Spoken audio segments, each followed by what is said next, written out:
TV, certainly the best.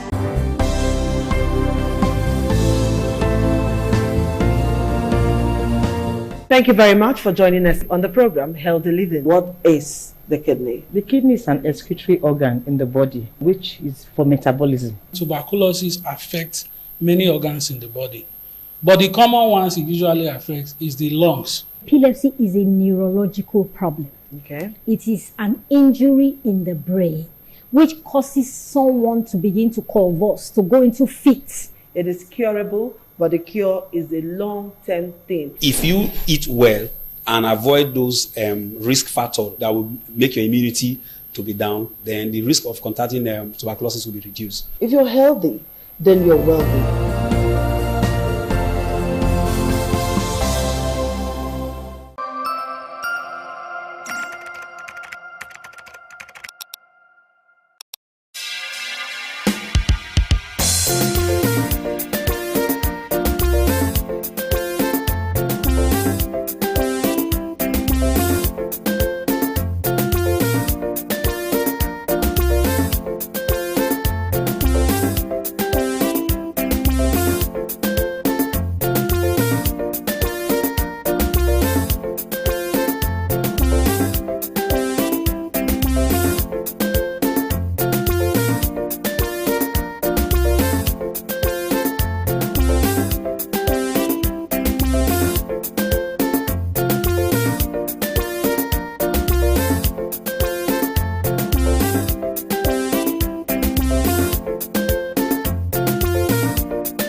The man went out to bring in thugs to come and beat her. Yeah. In a situation like that, do you think women would have seen that and still want to speak?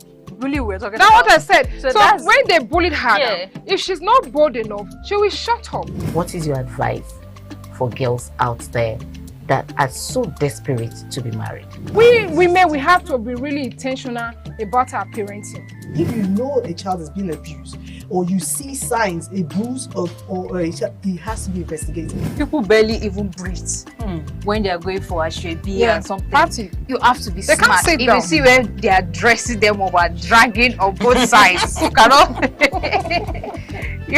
breathe. And these women will stay in those events for hours just to keep up with that beauty trend. Is that healthy? That's not healthy. I am Patricia Uremu Gabriels and we're reaching you live from our Lagos Network studio. Of course, Women in Conversation is a program designed for women to discuss about themselves.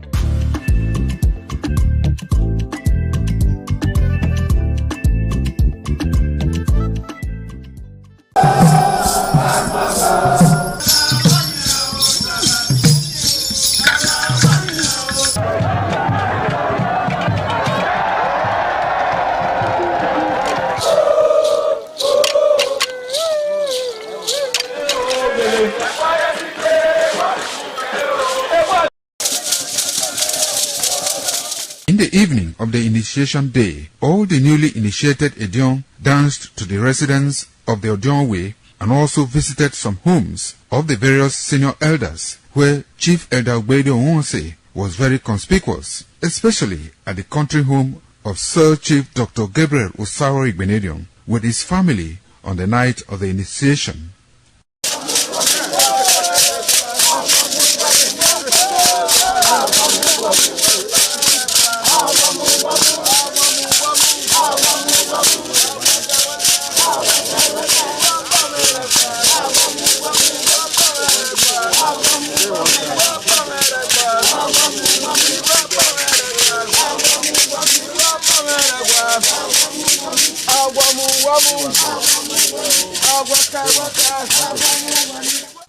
On the following morning, as part of the rite to be performed by the newly initiated Edion in Okada town, the initiates, led by Chief Elder Ogbede Onwonse, visited the Esama of Benin, Sir Chief Dr. Gabriel Osawo Igbenedion, at his Okada country home residence to pay homage and appreciate him for all he has done in the development of the community, which has placed Okada in world map. They also thanked him for his role in the success of their ceremony. They commended the Esama of Benin as a custodian of Benin cultural heritage and for revitalizing the age-long tradition of the age-grade ceremony.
My name is Philip Omo Gyupo.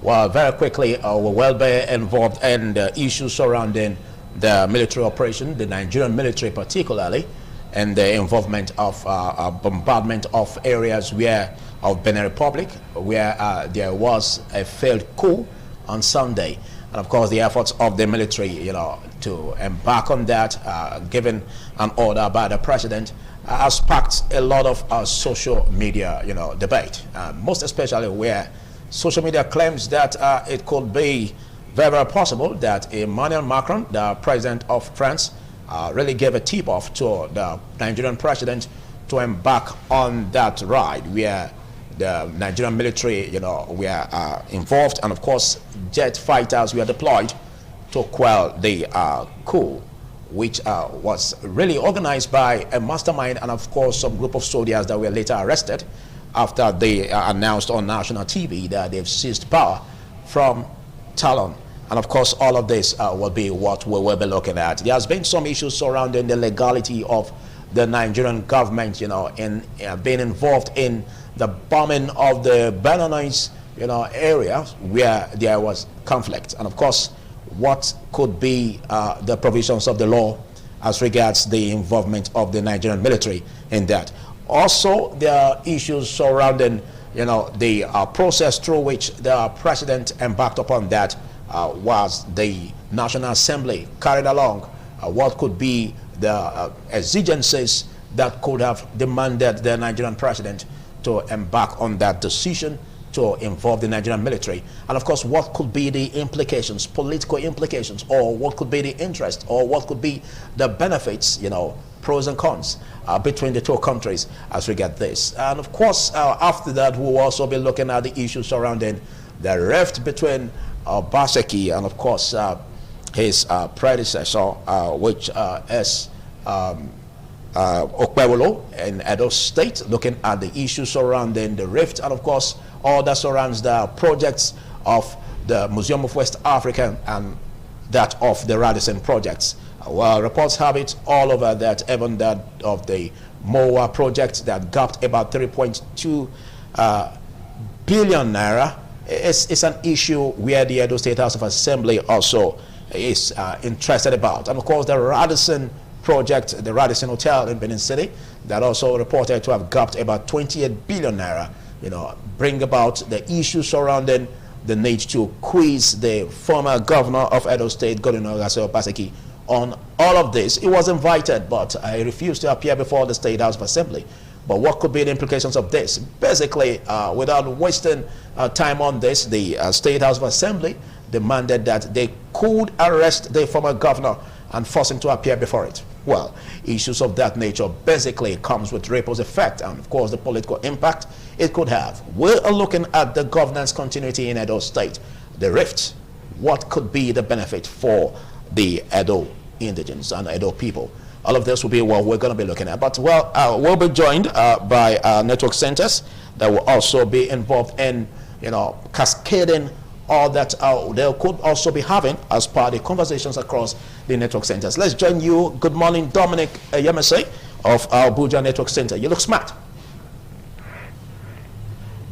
Good morning, Philip. Of course, it's a Tuesday, and also you look very smart. Also, the program this morning on ITV is always a delight to anchor this very day with you. You've already given us a background, and I believe Abuja, Lagos will also be looking at the same issue of the failed coup, if I put it that way, the coup that was foiled by Nigerian military, and also I think under the ECOWAS treaty, just like you mentioned earlier, that what could be the reason why Nigeria would deploy troops to Benin Republic. I mean, that's formed part of the treaty of the ECOWAS, I think under Article 25 of the Protocol of Conflict.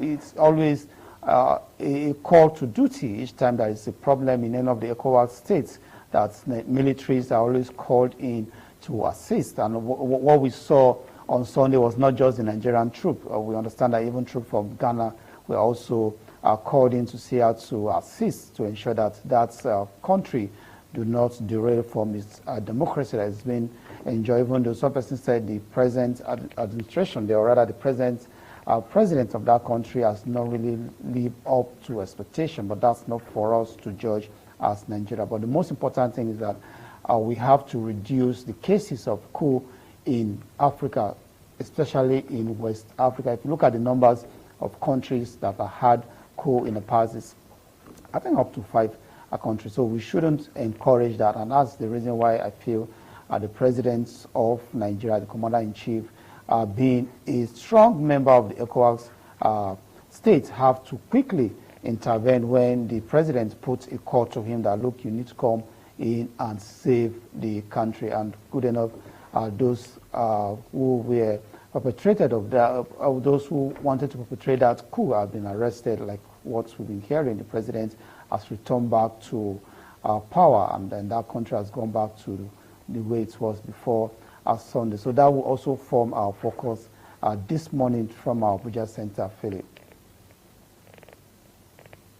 About reasons that could be seen as legitimate for the Nigerian military to also be involved in that operations, basically. And of course, issues surrounding this, even where the president of Nigeria, Ahmed Bola Tinubu, did say that, well, it was not an haphazard arrangement, but the president of Benin Republic, Patrice Talon, really engaged the Nigerian government to help in assisting that regard, just like what you said, Dominic Ayemese. But again, we look at our military strength, and of course, there seems to be a question mark as regards if we can so well deploy military operations, of course, jet fighters into that, and of course, to quell this uprising.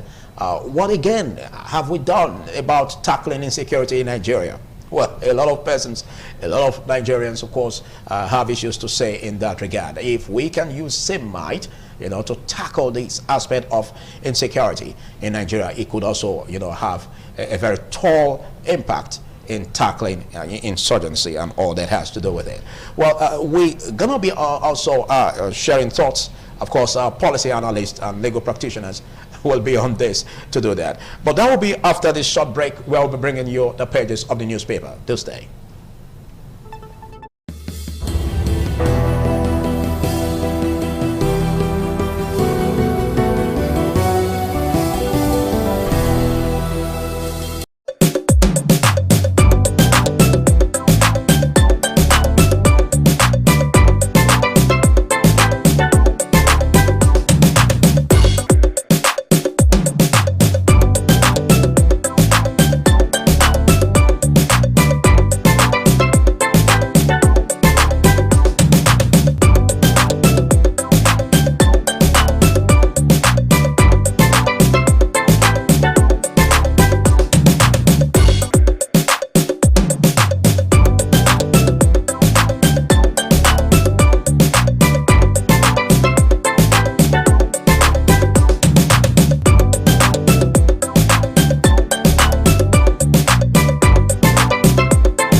ITV, certainly the best.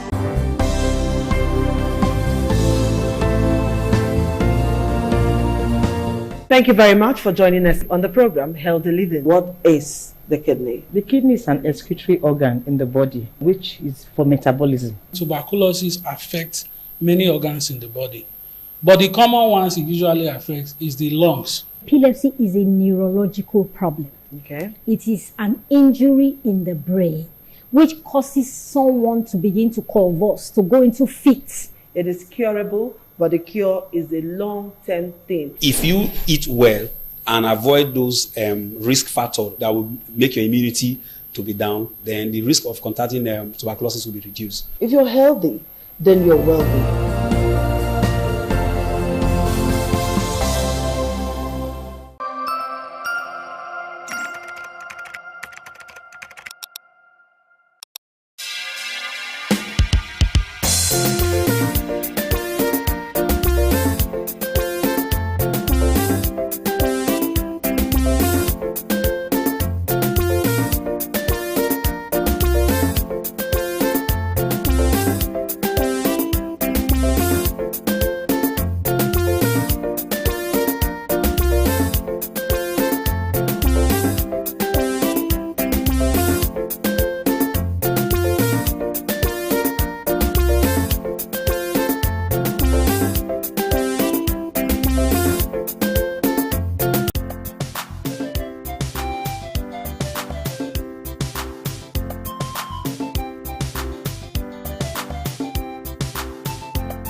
All right, it's time for us to look at what the dailies are saying this morning, and we'll begin with the Daily Trust newspaper for today, the 9th day in the month of December. And there you have the banner story. There says 7 women protesters killed in Adamawa. 7 women protesters killed in Adamawa. I think that was due to communal clashes yesterday, and the governor of the state has already declared curfew in that very affected community where they had that crisis. So 7 women were killed. 7 women who were protesting yesterday killed in Adamawa. There we have genocide. U.S. lawmakers visit Benue. Okay, troop killed. Bandits rescue victims in Sokoto. And then we have 17 agencies score 0 in efficiency rating reports. And then if you go below the picture story there, you see a cheering story for some parents, though I will still have more of the kidnapped children from the St. Mary Private School in Niger State. Ordeal in the bush rescue Niger students.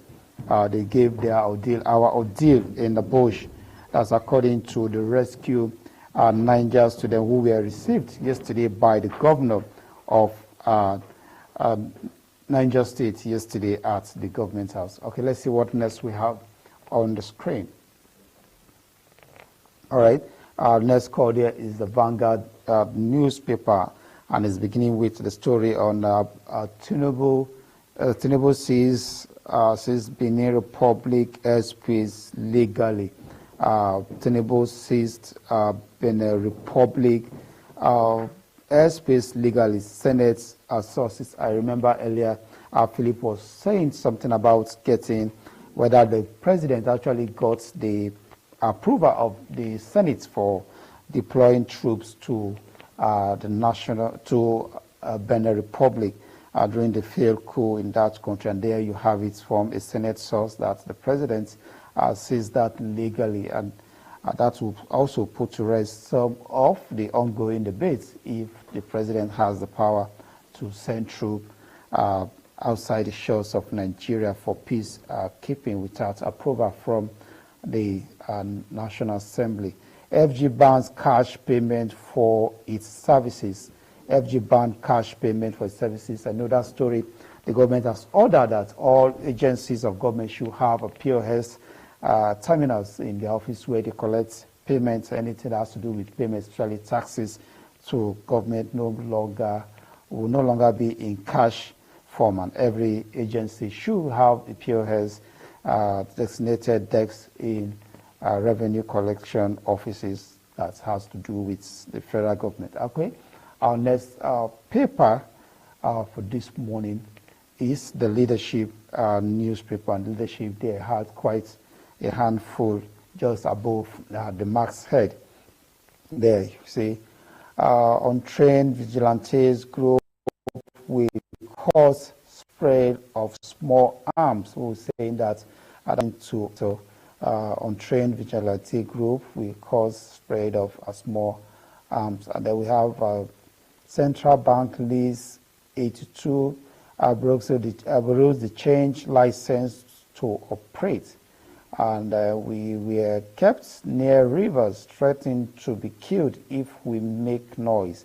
And that's according to Free Niger school children recount ordeal. Like we said earlier, that hundreds of those kids were rescued by the Office of the National Security Advisor, but no details were given whether ransom were paid to secure their release. But 115 of those children are still in the hands of the captives there in the forest. Okay, let's go to our next paper.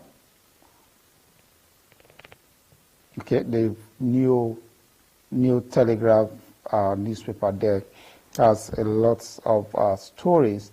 I'll begin with insecurity. There says U.S. Nigeria agreed to dismantle terrorist network. Address targeted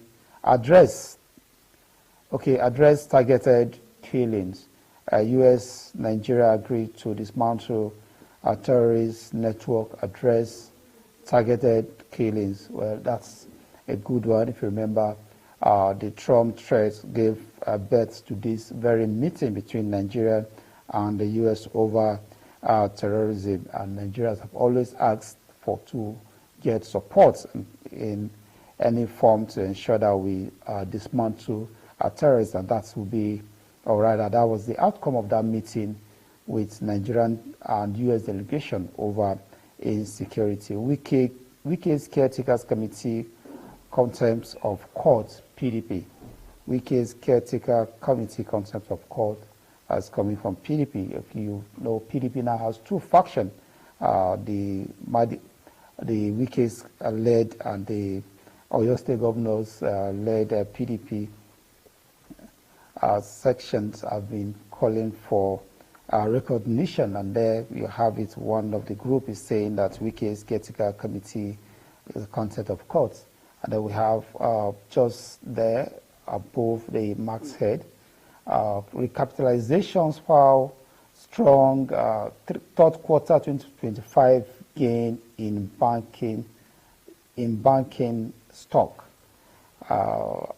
Okay, I think FG unveiled 50 million naira equity-free grant for tertiary students. And then lastly, court refuses Nnamdi Kalu application for transfer from Sokoto prison. Okay, let's see what we have next. Okay, that's the Tribune newspaper. The Tribune newspaper has quite, okay, first story there says, insecurity miners tackle northern governors, reject call for ban on mining.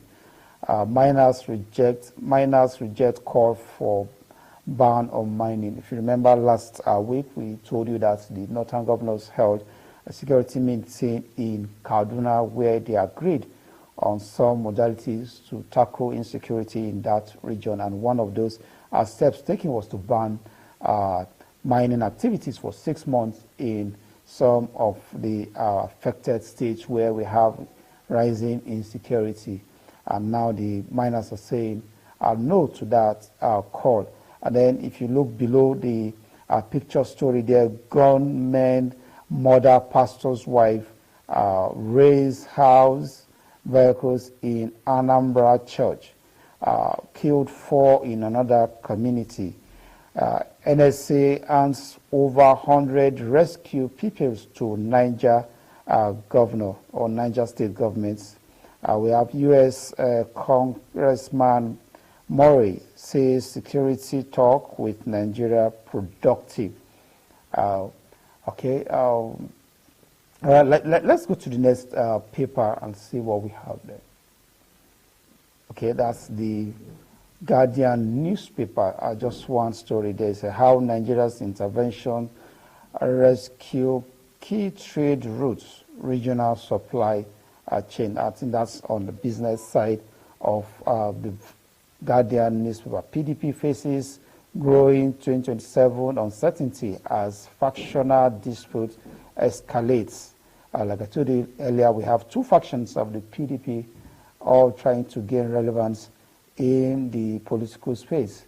While the Makinde group and the Wike group, they're trying to gain relevance in there. And this story is saying that uncertainty is what is trailing in the 2 camp. Let's see what next we have. Okay, the Punch newspaper. Let's see. The Punch newspaper also just one big story there. FG deferred 70% of 2025 capital projects to 2026. Says government stop new projects, impose spending limits. That says 22.37 trillion naira budget for 2026 capital expenditure. I think that story is on the second page or page 2 of the Punch newspaper. Okay, Benin failed coup. U.S. review travel warnings. Hostages regain freedom. And then POS takes over. FGN cash payments in MDAs. That's the much you can take from the Punch newspaper. All right, and with that paper, we've come to an end for the newspaper segments. As the opening of the newspaper segment, we'll be taking a quick break, and we'll return. Philip will take the first shot from our Benin on the discussion segments.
certainly the best.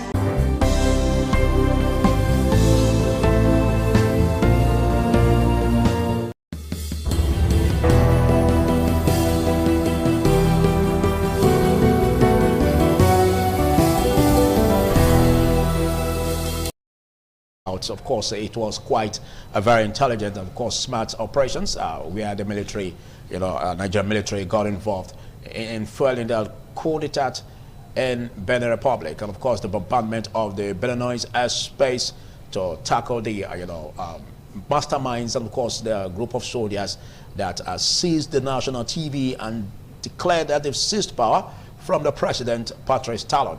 Well, that again is what we will be critiquing. Well, just while we had the opportunity to gather pages of the newspaper on, we also saw it where some aspect about the legality was a little bit put to rest, but we don't know how it's going to be, tackled by our analyst here in the studio as regards the legality. Of course, there could be some bilateral arrangement and agreement between ECOWAS, AU, and all that has to do with, issues concerning how to assist in tackling conflicts in Africa, of course, in the Economic Community of West African States. All about this we will be looking at. Of course, after that, we also will quickly look into issues, like I said earlier, concerning the rift between Obaseki and, of course, his successor, Monday Okpebholo, Senator Monday Okpebholo, beg your pardon, where issues surrounding, the Radisson Hotel, and, of course, the Museum of West African, States issues came up, and the Edo State House of Assembly demanded that the former governor, appear before it. But failure to appear before it has also incurred the wrath of the State House of Assembly to say they could look into the option of arresting him and forcing him to appear before it. Well, issues, you may say. Joining me to discuss this in the studio, I have the Edo State Publicity Secretary, a legal luminary, in the person of Dan Osagbege. Good morning. Good to have you. Join me. Thank you very much, Philip. Good morning. Thanks for having me this morning with you. All right. Also, joining me from the United States of America and Texas, Houston particularly, is a man who will usually disturb his sleep a little bit for us to have him on set with us. Ahmed Mamadu. Good to have you join. Good morning, Ahmed. Good morning, Philip. Good morning, Dan, and good morning, viewers at home. My greetings to everyone. All right. Well, let's quickly start with you, Daniel Ogbege. A lot happened, on Sunday, and what a smart operations, that involved the Nigerian military in bombarding some part of the airspace of Benin Republic in order to tackle this issue of coup d'etat. How do you grade that development? Yeah, well, let me first of all greet my friend and brother, Ahmed Mahmoudou. I know you do. He's a friend. We soldiered together in 2020 when I was in APC for Pastor Sage Ezeamu's governorship election. We fought side by side, and he's a great guy. He's a great Edo son.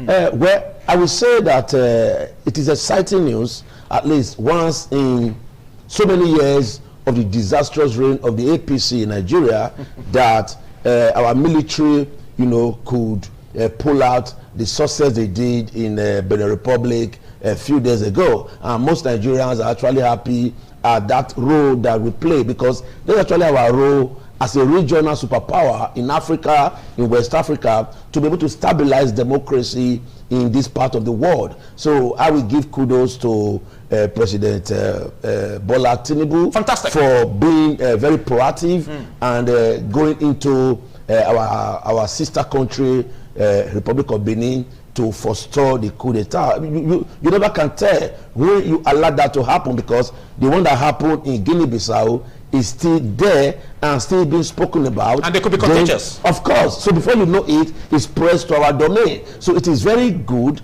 that the government was proactive to be able to quickly check it and ensure that it was contained very quickly. So I must give kudos to him. We are Nigerians, and where government does well, we will definitely give kudos. And of course, we will bite when government is also not doing well. So if they accept our praise, they should be able to also accept our vilification when they don't do well. Okay, I was thinking that you just want to drop that and again use a bot as a way to dive into another aspect of insecurity in Nigeria, because some will say, well, you've been able to smartly and smoothly, like hot knife passing through butter, tackling Yes. the issue with solidarity from other, countries in fueling that coal. But But again, Yes. what if we come back home about tackling insecurity home? Are you saying same magnitude? What happened in Benin is not exactly the same as what is happening in Nigeria since around 2014. That was precipitated banditry in the north and maybe secession cries in the southeast. He tried to rear his ugly head in the southwest as well, but that one was curtailed very quickly. What our military did showed that our military actually has capacity. Has the might. That maybe that there are some underlying reasons why they've not been able to curtail banditry in the north. That could be linked to, politics also. We must look at it. I think it might just be politics. It might also be that there are things that are happening that we don't exactly know. Or that I'm going to mention those who are involved. That is behind the point. That is the point. Now, because a fly that perches on your scrotum is very hard to kill. So that is the point that we are in Nigeria. But I think that the interest of the United States in the insecurity in Nigeria, I'm sure that the current president might be able to do something as regards that, because we need to nip it. We need to be able to curtail it, because it is moving very quickly to the southern part of the country. I heard a few days ago that on the outskirts of Benin, some kidnappers went to pick people from their homes while they were resting at home or sleeping at home. They went to pick people from their homes and took them away.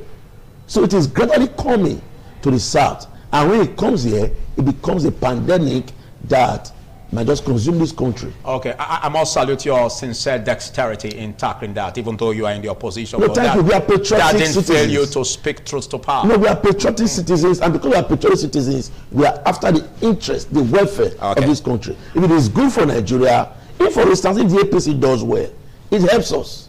If the APC does well in Nigeria or in Edo State, it helps us to live better lives. It helps our family. Yes. I believe you'll be all smiles now, Ahmed Mamadou. That gives you a soft landing, of course, finding it very, very sweet and flowery to tackle this. But let's look at your thoughts around this. The Nigerian military operations in Benin Republic, and of course, how do you grade that?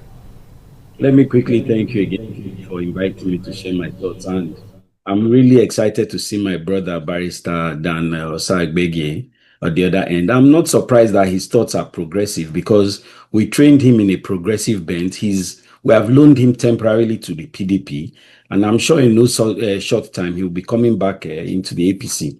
But to the issue at hand, what had happened was on Sunday, December the 7th, 2025, a group of adventurists, like we like to call them in Nigeria, tried to take away power from the constituted authorities in Benin, and they were roundly defeated by a combined force of not just the Nigerian army, but from militaries from some other West African countries who acted on a pact, the ECOWAS, the old ECOWAS pact, that allows collaboration when there is the removal of any constituted authority. Now, there are two legs to that. The first leg is the pact. Once they sign the pact, they become signatories to the pact that allows the use of force, if necessary, to return constituted authority where it is displaced by the military. And the second one is where they also asked for intervention. So the people who are saying that there is a similarity between these incidents and what happened in Niger is a little bit displaced, because in these incidents, Benin requested specifically, the constituted authority requested for assistance, and by ECOWAS pact, we were bound to act also. So there's that. Now, why is it important? Why we acted so quickly? We wanted to prove that sovereignty is more important when it is given by the people, and they have a mandate that is currently ongoing, and we will not tolerate any form of military interregnum. We will not tolerate any form of adventurists into the democratic space, and it will not be tolerated. It will not be allowed to flourish in any way, manner, or form. Now, if you look at what recently happened in Nigeria, there was the rumor of a coup. although it hasn't been completely put at bay. But the idea is that there is a wave of military restlessness that is sweeping across West Africa. So it was good that the government of Bola Ahmed Tinubu handled this in a timely manner, crushed it, and restored constitutional democracy.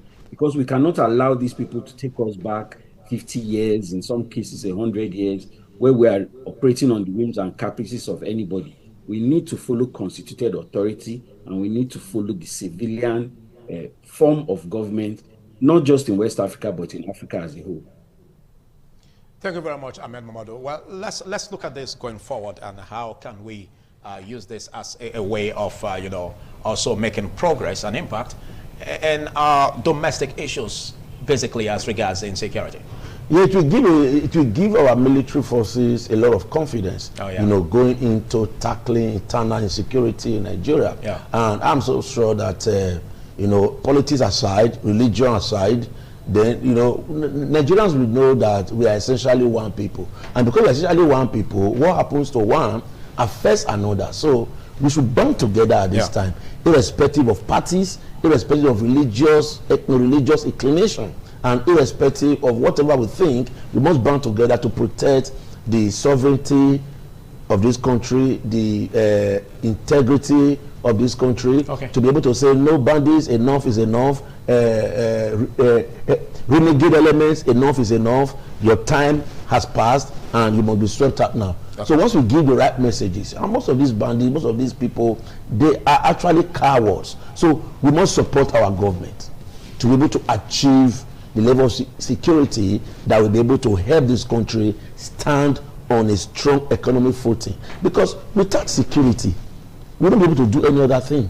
We can't talk about GDP without security. We can't talk about our sports teams doing well in global tournaments without a proper security. So we must remove politicization, and we must say, no, look, let us stand to protect our country. Brilliant. Let us stand to advance the cause of our country. Brilliant. But again, I will also advise those in government today, they should not heat up the polity in such a way that opposition will think that, okay, they have to use every means to fight those in government, to discredit them.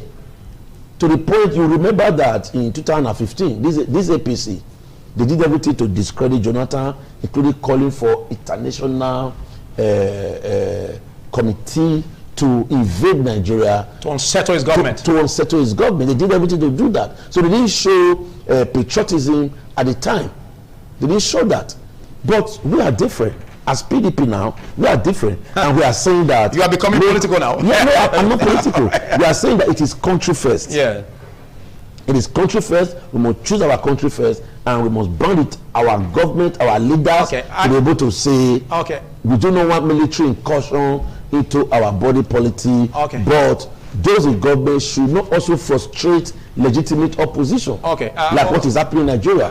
We're going to be digressing a little bit, and I want you to react to what Ahmed Mamadou said. Well, you are the Edo State PDP Publicity Secretary, and quite awesome. And well, he said you got the values and training from the All Progressives Congress, and possibly it was actually back to it. We've seen this, in the usual manner of politicians. I don't know, because you've defected earlier. Yeah, it is not actually for me.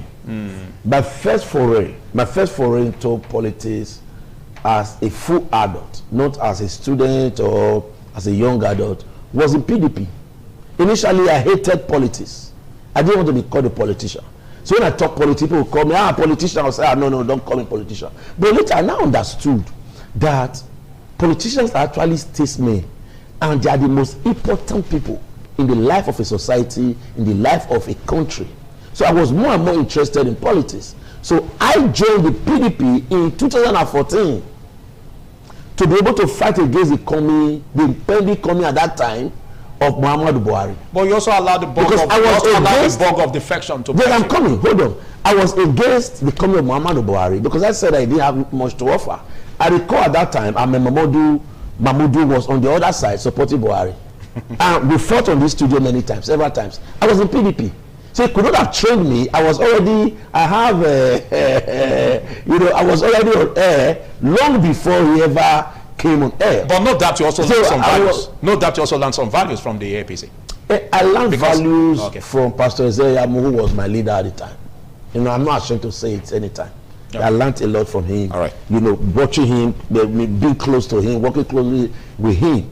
There are a lot I learned from him that I'm using today and helping me both in my legal practice and, of course, in my politics. All right. So, as per coming back to APC, that's never going to happen.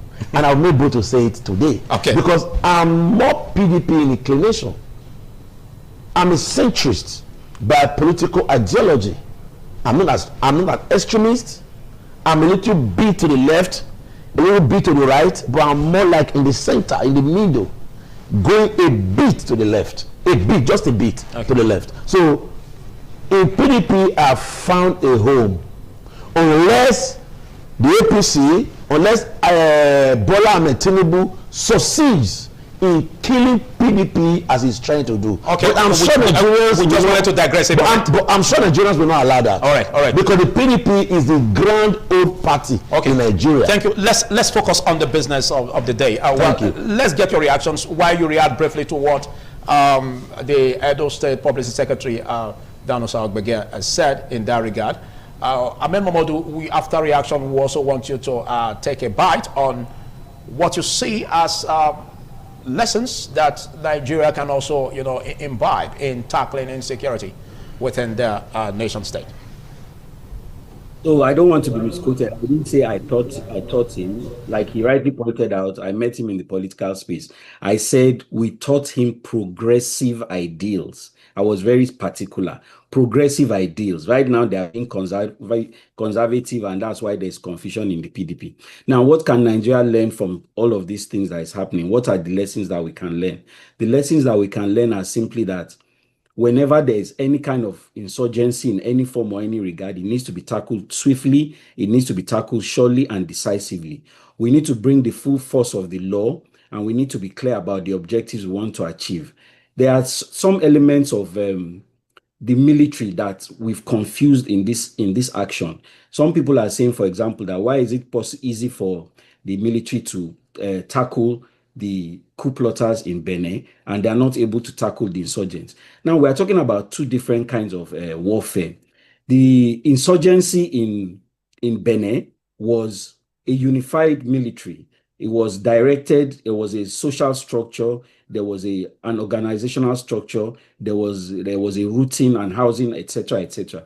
But with the insurgents, it's entirely different.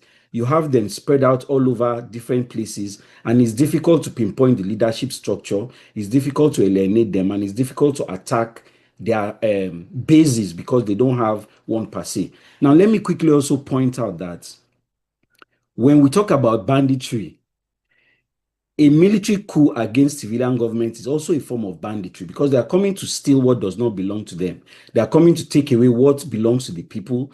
They come and take away the properties, the votes, and the commonwealth of the people, just like Godwin Obaseki did. That's the issue that we are coming to next. He took away our property, he took away accountability, and now we are coming to the point where, just like you are going to quickly point that out soon, we need to ask what is happening, and we need some accountability in this regard.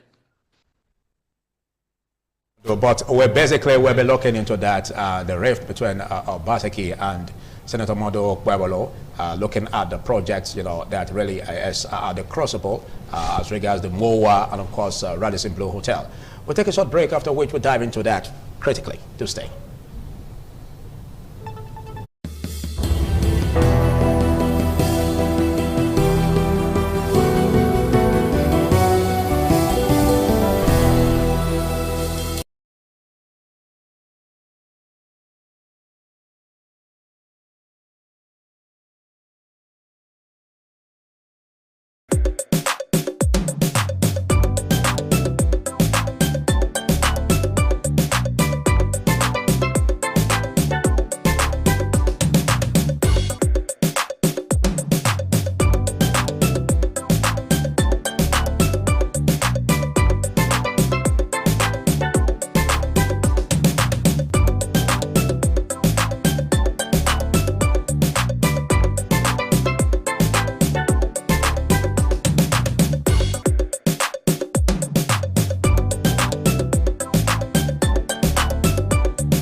and the administration under the former governor, Godwin Ogasio Obaseki, came up with a lot, and some would say it was like an eye-opener. And of course, why the Senator Mondo Okpebholo, took off from where he left off. There were issues surrounding the unwrapping of the government of Godwin Ogasio Obaseki. In as much as we have the Mowa saga, the controversy that comes with it, the coloration. Again, we also have the Radisson Blue Hotel, and of course that has been quizzed. But let's join the Edo State Publicity Secretary. I recall where you also gave to the press as regards how you will always support the former governor of Edo State, Ogasio Obaseki, as regards his policies. And of course, if we look at an X-ray on or spotlight on the MOA project, some say it comes with a lot of buhaha because there are intrigues. Philip, first of all, I want to disagree with the titling of this session, the Okpebholo or the Obaseki Okpebholo rift. There's no rift. Oh. What is just happening is a present governor that is weaponizing competence, that is weaponizing statecraft to demonize his predecessor, that is weaponizing vengeance. That brings rift. That came with a vengeance. That brings rift. No, the other one is just on his own. And this one is saying they must go into what Obaseki is doing to undo all the things Obaseki did. And the man does not understand that government is continuous. You come, you do your own. When Obaseki came, did you see him probe Adams Oshomole? Did he look at what Oshomole did? He continued from where Oshomole stopped. Maybe because he didn't see anything that will have to. No, not because he didn't see. Over. Now I will point two things to you. Oshomole's mansion, his Mobutu Sese Seko style villa in his village Iyamo, is that not enough to probe him? The multi-billion naira property he has in his village, that he built in his village, where did he work to be able to afford that? That's enough to probe him. So you are directly saying that the former governor failed in his duty to help give account of the government treasury and what was spent. Hold on, please. Now, even the Kesto at Okorotu is even more than enough. But the point is that because you don't want to heat up the polity, and you also understand that you need to move on, you need to do your own, you don't need to demonize. Their own is to undo what Obaseki did. What was wrong with Edo GIS that they've completely destroyed? What's the benefit of MOA? Hold on. Edo GIS was the digitization of land administration in Edo State to make it easy for you to access land in Edo State and reduce to the barest minimum incidences of land grabbing. Now, after Obaseki, this current governor is there, land grabbing has come back. This current governor is there for over 1 year. No CFO has been signed. Okay, but the attention is on MOA. Now, what was wrong? I'm coming step by step. Because every single thing Obaseki did, this governor is undoing them. Why don't look at the things that are good for the people and continue? Because government is about continuity. Okay, but Obaseki's achievement and the way Obaseki plays government, the advancement of governance under Obaseki required consolidation, required nurturing. But this government, because of the godfathers that brought him, because of Adams Oshomole and the other APC godfathers, both the ones in Benin, both the ones in Iyamo, and the ones in Abuja. Okay. Let me quickly come in here because I don't want you to politicize this. But they say clear conscience. They say clear conscience fears no accusation about politicians. So you cannot say I shouldn't politicize because they are politicizing it. They are politicizing MOA. They are politicizing Radisson Blue. They wanted to also politicize even. Let me come through this way. The company that they withdrew the CFO. Let me come to this. Then the government came out and sacked the MD of a DOGIS that was never aware. They say clear conscience fears They say clear conscience fears no accusation. Yes. Now the State House of Assembly gave him a mandate to appear before it.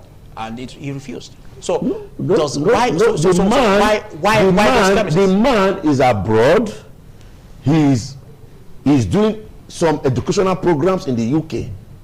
Now you call him because he also understands that they are acting in bad faith. So because they are acting in bad faith, the House of Assembly has been completely pilloried. The House of Assembly is an extension of Modukbewelo's governor's office. So there's no way, if even you were the one, you would never come to that kind of invitation. The same people who were with Obaseki, who Obaseki sponsored to be in the House of Assembly, the same people who also were with him in this whole process of MOWA, of Radisson Blue, and all the other things, and they approved all the projects that we are talking about. All right. They are not calling him to explain the same projects that they approved at the time. I don't know some people. So governance should be left to comment. Should become a serious business. Okay. It's not a place for comedy. Let me allow you. It's not a place for comedians. Okay. That is the point. Let me allow you to breathe a bit. Let's focus on you, Ahmed Mamadou. Well, if you agree with me, or basically you may disagree, but let's get your thoughts on this. Because ever since the advent of Senator Modukbewelo's administration as the governor of Edo State, there seemed not to be a break on looking back at the administration of Godwin Ogagase Obaseki. Some have said, why don't you just leave the past alone and focus on your administration? I don't know what your thoughts are like, because some say this will go a long way to deplete and disturb governance continuity. That's a good question, Philip. But let me point out first of all that the two of those issues can run side by side. There is nothing that stops government from moving forward while it is proving what has happened in the past. Now, as you rightly pointed out, a witch appears when they say witch hunt. Let me correct my brother. On the 30th of January 2020, Godwin Obaseki said he wants to put the administration of Adams Oshiomhole over at the time. He said the contract for the central hospital and a few other projects, and he made a big deal of it. He set up a panel. So what we are saying is that what is good for the goose is good for the gander. You can set up a panel and the probe. Now, what is a probe? A probe is to ascertain the financial state and the value of all the projects that have been undertaken on behalf of the mandate that the Edo people gave you for 8 years.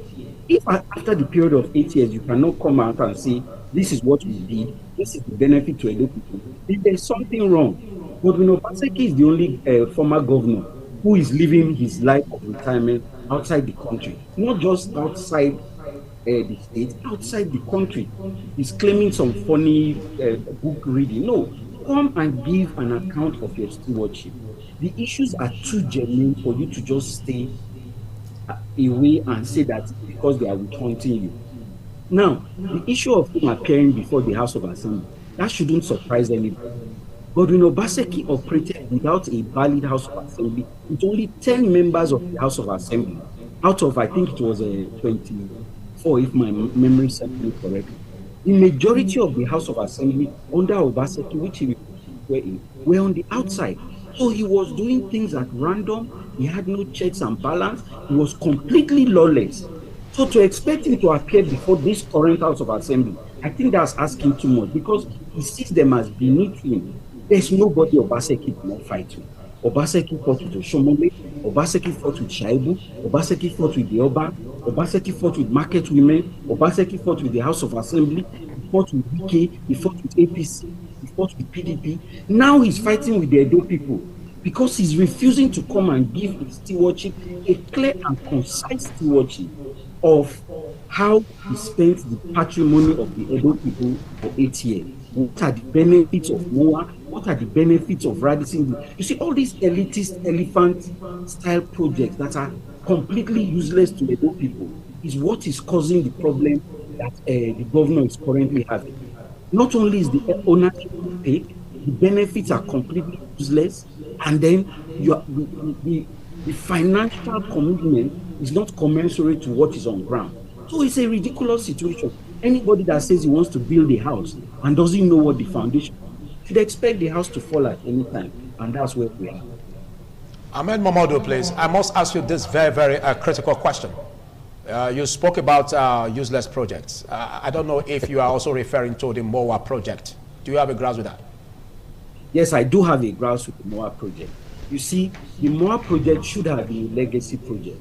If Godwin Obaseki had allowed it in the original conception to be the Royal Museum of Benin. Sorry if I got the nomenclature wrong, but the idea was a Royal Museum. And the idea was very simple. At a point in time, the people who came and marauded, the bandits of old, the colonial master, they too were bandits. We are talking about bandits. So they were bandits. They came and they took all our jewels, all our artifacts, and they took it away. Now, the Oba of Benin is the custodian of not just the culture, but the arts of the Benin people. And it came to them that, look, we want to return these things and we want to centralize these things. We want it to be in a central point. So everybody pretty much agreed that the Oba was going to be custodian and these things will be centered around something that he has control over. Only for the administration of Godwin Obaseki to divert the attention after raising funds in the name of the Oba's project, and then it was now diverted. We're talking about $18 million. $18 million. That's not chicken change by any standard. We're talking about not just the $18 million that is missing. We're talking about the banditry of taking the land that belonged to Central Hospital. Look, in Sena Climes, in a place such as here, for example, a Central Hospital that was built in the 30s will never be demolished for any reason. It will continue to be managed. It will be a legacy project. It will be where people will come and say, this is where the governor was born. This is where your grandfather was born, etc., etc. And these people just went and demolished it. They demolished it and then converted that fund into MOA. But at the end of the day, Edo State government, for some reason, doesn't have any value in MOA. After what of the value of the land?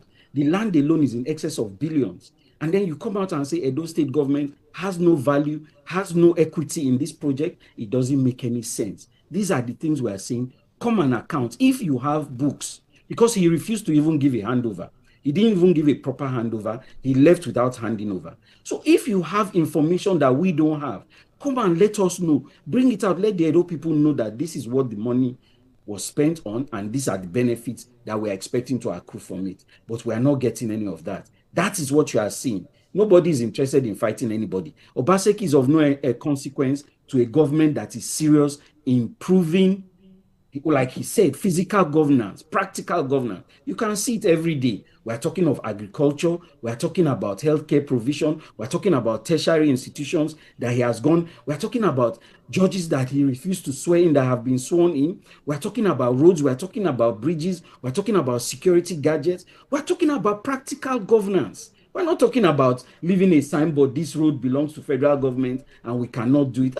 That's all. Nobody is interested in what Obaseki is doing. We're only interested in the common patrimony of the Edo people. Let him come and account for 8 years of stewardship. And if he doesn't want to come, let him send his notes. Thank you, Ahmed. Well, let's get back to you. He said common patrimony. And when it comes to issues about common patrimony of the people, it's expected that, those who are in power should prioritize and see what project should come first before another. Philip. Now, excuse me, yes. Let me land. Okay. We are supposed to prioritize. Now, some see this as misplaced priority. I don't know how you react to that. The aspect of the MOA project, and of course the 28 billion spent on, as alleged, spent on Radisson Blu Hotel. Should this have been the projects? How beneficial will this be to the common people of Edo State? There are a lot of misinformation in the public domain, and the APC thrives on propaganda and misinformation. A lot of them, and that is how they came to power in 2015, demonizing Jonathan. So they are bringing that playbook again to try and demonize and rubbish the good works of Godwin Obaseki. Okay, but again they say that MOA has no economic value for the people. Can you let me land? You give me the floor. No, you have. I just want you to continue with that. So please. So I'm coming there, please. My flow of thought, I needed to put them together. Now, you have to understand actually the reason why the APC people are fighting Obaseki. And Obaseki said it himself, that he refused to open the vote and share Edo people's money with Edo people. And you know that Obaseki is not a conventional politician. I mean, he's not a conventional politician, and he did not run Edo State as a conventional politician. So he did not give Ghana Must Go bars, give money to them. He did not have lions and tigers that APC people had, that Oshomole had when he was governor for 8 years, and that, of course, Modokpewolo also has now. He did not, and that's the reason why they hate him. That's the reason why they are angry with him, and they swore that he must go to jail. They will do everything possible to ensure he goes to jail. He suffers for neglecting them for 8 years when he was governor. But the man said no. Edo people will be channeled. I mean, Edo funds, Edo revenue will be channeled for the greater number of Edo people to work for Edo people. And that's what he did. And when you talk about MOA, do you know that Paris, for instance, has over 1,000 museums? And Paris is not as big as Benin City. Benin can have up to 5 museums. Okay, you can even have museum in Edo North. You can have museum in Ososo. We can have museum in other parts of Edo State. Understand. People should also understand that MOA is not also the same as the Benin Royal Museum. Understandably, it is very different. Understandably, and you can have MOA. You can also have the Benin Royal Museum. Yes. Just to put it in right perspective. Yes. Just to put it in the right perspective, I understand what you're talking about. Yes. You know, I know the grounds, and of course the. Yeah, I'm not saying it the way you want me to say it. But again, we are looking at prioritizing projects. What should come first? Because anything can come first. Reports have it that there seems not to be. It seems not to be a revenue generating enterprise. That is ignorance. It is only an ignorant person that will say a museum is not a revenue generating enterprise. For the government. Do you know, hold on. MOA. Do you know the kind as of... regards MOA. Let me not get up and leave here. I will leave. No. I just want to guide you. So I'll speak, not guide. I won't say what you want me to say. I will answer your question and speak to the best of my ability and the way I want to bring it out. So you can't put words in my mouth, please. Okay. Please. So the point I'm making is that a museum of that magnitude that was celebrated by New York Times and I had over 500,000 subscriptions even before it was opened, is already putting Nigeria and Edo State on the world map. And you know, Europeans and Americans, they are constantly looking for where to visit in the summer. And that museum will attract a lot of traction, a lot of tourists to Benin City and Edo State. And it puts revenue in the government's treasury? We put revenue in the government treasury. As regards MOA. We put revenue in the pockets of food sellers, of ordinary Edo people. We put revenue in hoteliers. That's exactly. We pay tax to the government. That's exactly what I wanted you to say. That is the point I'm making. Yes, because I wanted you to make reference. You said a lot of things. I don't want you to generalize. You said a lot of things that I need to also respond to. Yes, you haranguing me. No. You make me to forget. No. I didn't want you to generalize. I wanted you to go into. I was going there. I wanted you to go into and pushing me. You know, you allowed him to just speak. You gave him all the time. Okay. No. But I noticed that you harassed me. But you still have the floor. So why don't you allow me make my statements? Make my statement, please. Now, you talked about that Central Hospital. No. I said he also talked about Central Hospital. I'm responding to him. Okay.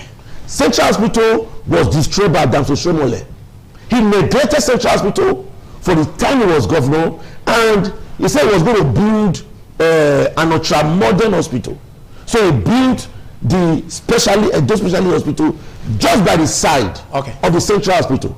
So at the time Obaseki came, the Central Hospital was like a poultry. Okay. There was nothing going on there. There was nothing happening there.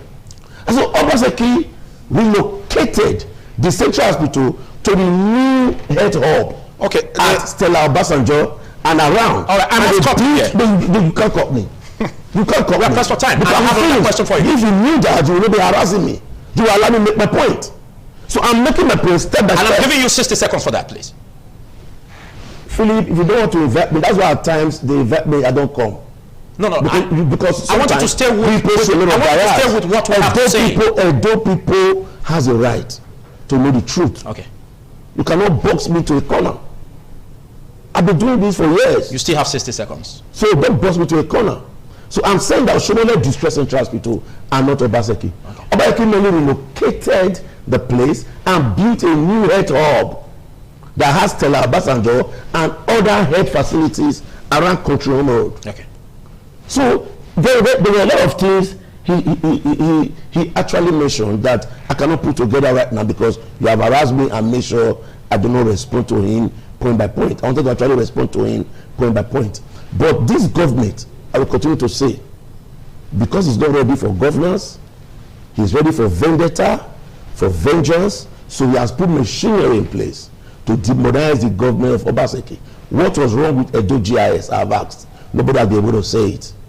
What was wrong with Edo Best? Okay. Edo Best was highly rated worldwide. Okay, thank you. As a continental example. I must believe you should. And what they are doing is anywhere they see the footprint of Obaseki, you can't just have the floor or throw. So because we are allowing to speak. No. I don't want you to digress. No, I don't digress. I'm making the same point. Yes, I digress. This last shot. I'm saying that this last they are fighting everything Obaseki built. This last shot. They don't want it to work. This last shot. Even the things that will work for Edo people, they are fighting. Let's talk about the Radisson Blu Hotel. 28 billion. No, they said 28 billion. And I asked you, can you let me learn, please? Yes. And I asked you, in a place of priority of things, should these projects come first, looking at the challenges facing Edo State? No, what should come first? I don't know. I'm asking. Now, when you have MOA that is going to attract foreigners, tourists, to come into Benin City in droves, shouldn't you have a 5-star hotel by the side that these foreigners, these tourists will live in, will stay in? Are you going to rely on only Protea Hotel that's not even up to 100 rooms? And it drives revenue for the state. It will bring revenue to the state. Even the Radisson Blu, there is no 5-star hotel currently in Benin City. Okay. So when you have that, you also have an international conference center. Are you aware that even Oshomole tried to bring a 5-star hotel to Benin, but he couldn't? He didn't succeed because he didn't have the expertise to do that. He tried to bring a ShopRite to Benin. Thank you. He couldn't. Thank you. So all the things Oshomole failed to do. You said well. Obaseki did them, and that's why they're angry with the man. You said well, so that you don't take the time of the next discussant. Well, let's get your reactions in all of this. You have the floor in the next 3 minutes. Ahmed Momodu. Let's come back to me again. Let me try and correct some of the things that, because I know he's a lawyer, so he wants to be careful with the things that he said. It is on public record that Philip Shaibu said he gave Godwin Obaseki $300,000, which Obaseki stole from him. He took them and then he went to the PDP and he asked, did you receive this money? And they said, no. It's on public record. So for you to come out and gaslight and say he didn't open the coffers of Edo State's money for politicians, that's why we're chasing after him. No, we are chasing after him because he needs to provide accountability. Now, to the case in point, quickly let me highlight some of the things about the Radisson Hotel. The Radisson Hotel was funded by Edo State government to the tune of 70%, which translates to approximately 28 billion naira. On the closing of this fraudulent administration, these shares were now transferred to private ownership, reducing the patrimony of Edo State from 70% to 20%. Now you are saying somebody should not come and give account for what is going on. Okay, it is so bad that at this point in time, even that 20%, we've asked for them to show us the books, let us know how much these so-called investors put in that money to get their own 80%, and they've refused to come up with these figures. We've asked through the House of Assembly. Now, the House of Representatives, I hope you know, has an ongoing investigation on some of these issues. So there's the funding irregularity. There's also lack of transparency.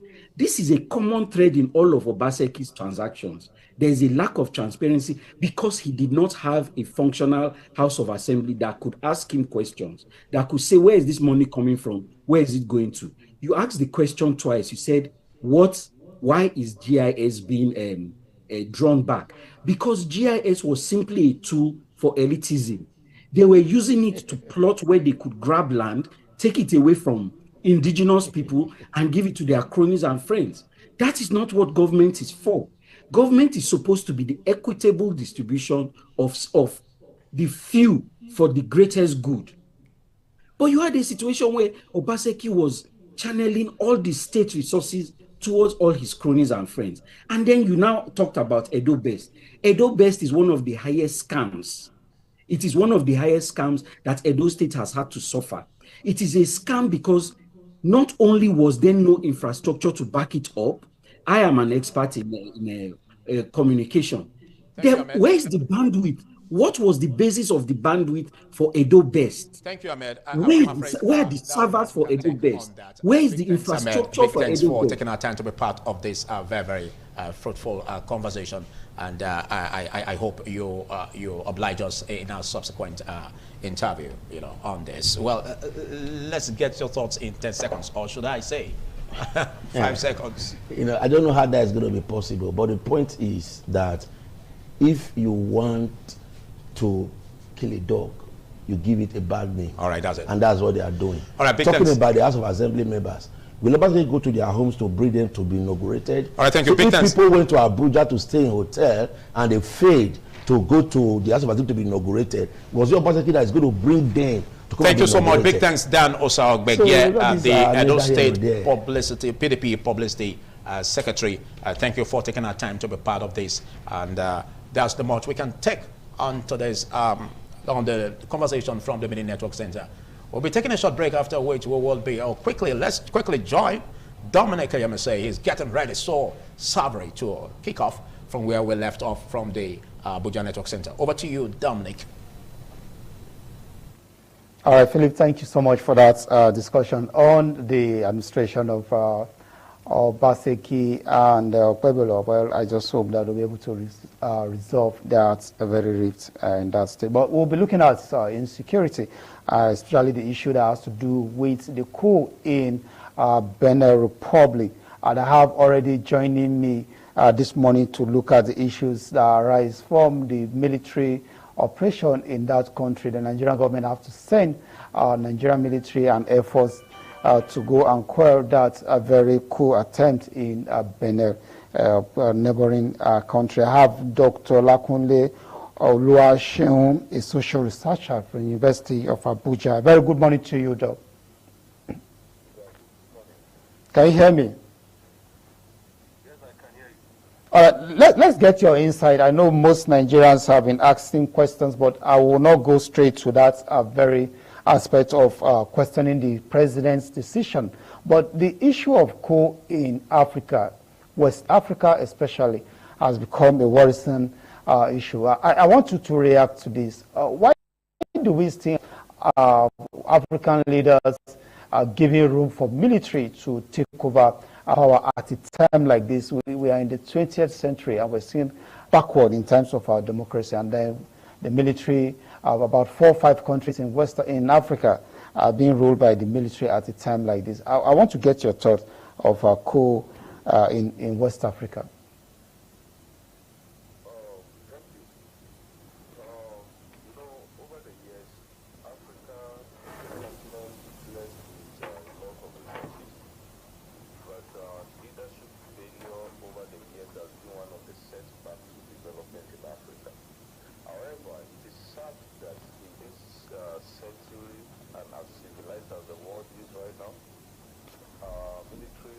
Rulers are still taking over some parts of Africa. But if you look at it very well, some of these issues are mostly occurring in Western Africa. So we have to look at it from different angles. You look at it from the angle of development.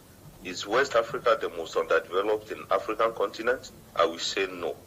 But because of the greediness of our leaders, the military, you look at the countries where the military they have taken over, look at their poverty rates and look at their level of development. And they have a whole lot of natural and mineral resources that can take them out of poverty. Yet they're so hearing unheard of that in this generation, military is still taking over in some part of countries in Africa, which implies that we still have a very long way to go. But I do not support military intervention anywhere in Africa because it's an outdated pattern of governance. So it's mostly issue of development and underdevelopment, corruption and bad leadership. That is why you see some of these people taking over in some of these countries. So if we don't support military taking over power in countries like what we just mentioned now, are there other options? Because I know that a democracy, the way it operates, the people are supposed to have the power to recall their leaders. That is not playing in our own society. But are there other options if we want the military to remain in the barracks? Yeah, there are options. The essence of having military is for territorial defense. Military have nothing to do with politics. However, in Africa generally, even when they sit in their barracks, they are still actively involved in politics. So sometimes ago, long ago, the late Zik of Africa, Dr. Nnamdi Azikiwe, proposed what we call diarchy. The diarchy system implies a situation where the civilian rule, and they also involve they involve military in the system. A diarchy, kind of sharing power between the military and the civilian regime. However, critics over the years have argued that no, the job of the military is to protect the country from external defense. But if you look at most of the problems we have in Africa today, our military, they are not really active in protecting territorial defense. They are even active within internal politics because most of the countries in Africa right now are bedeviled with series of problems. So the problem is large. It's a problem that you first have to understand the causes of the problem before you can provide a solution to it. One of the major problems we have in this part of the world is that we do not address the causes of a problem. Rather, we dwell so much on the implication of those problems. It's just like you uprooting a tree. If you do not uproot it well, the tree will definitely germinate again. So a lot of issues surround some of these problems. We just hope the Nigerian government and some countries in Africa generally can sit up. But honestly, I will not lie to you, Africans are tired of the way their rulers have treated them over the years. We have fought more civil wars, ethno-religious crisis in Africa more than every other part of the world. I can tell you this. So but there are other areas which you did not touch on, the issue of jihadis, and most persons felt that the governments in power, or rather the democratic elected governments in some of these countries, have given room for insecurity for jihadis to take over their region. That's why the military are coming in. Do you think that subsides as reasons for allowing military to come into power in some of these countries? Well,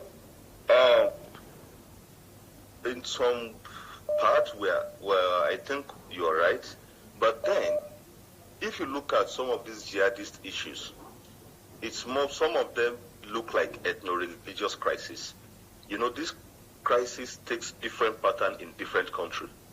And even within Nigeria, it takes different pattern in different areas.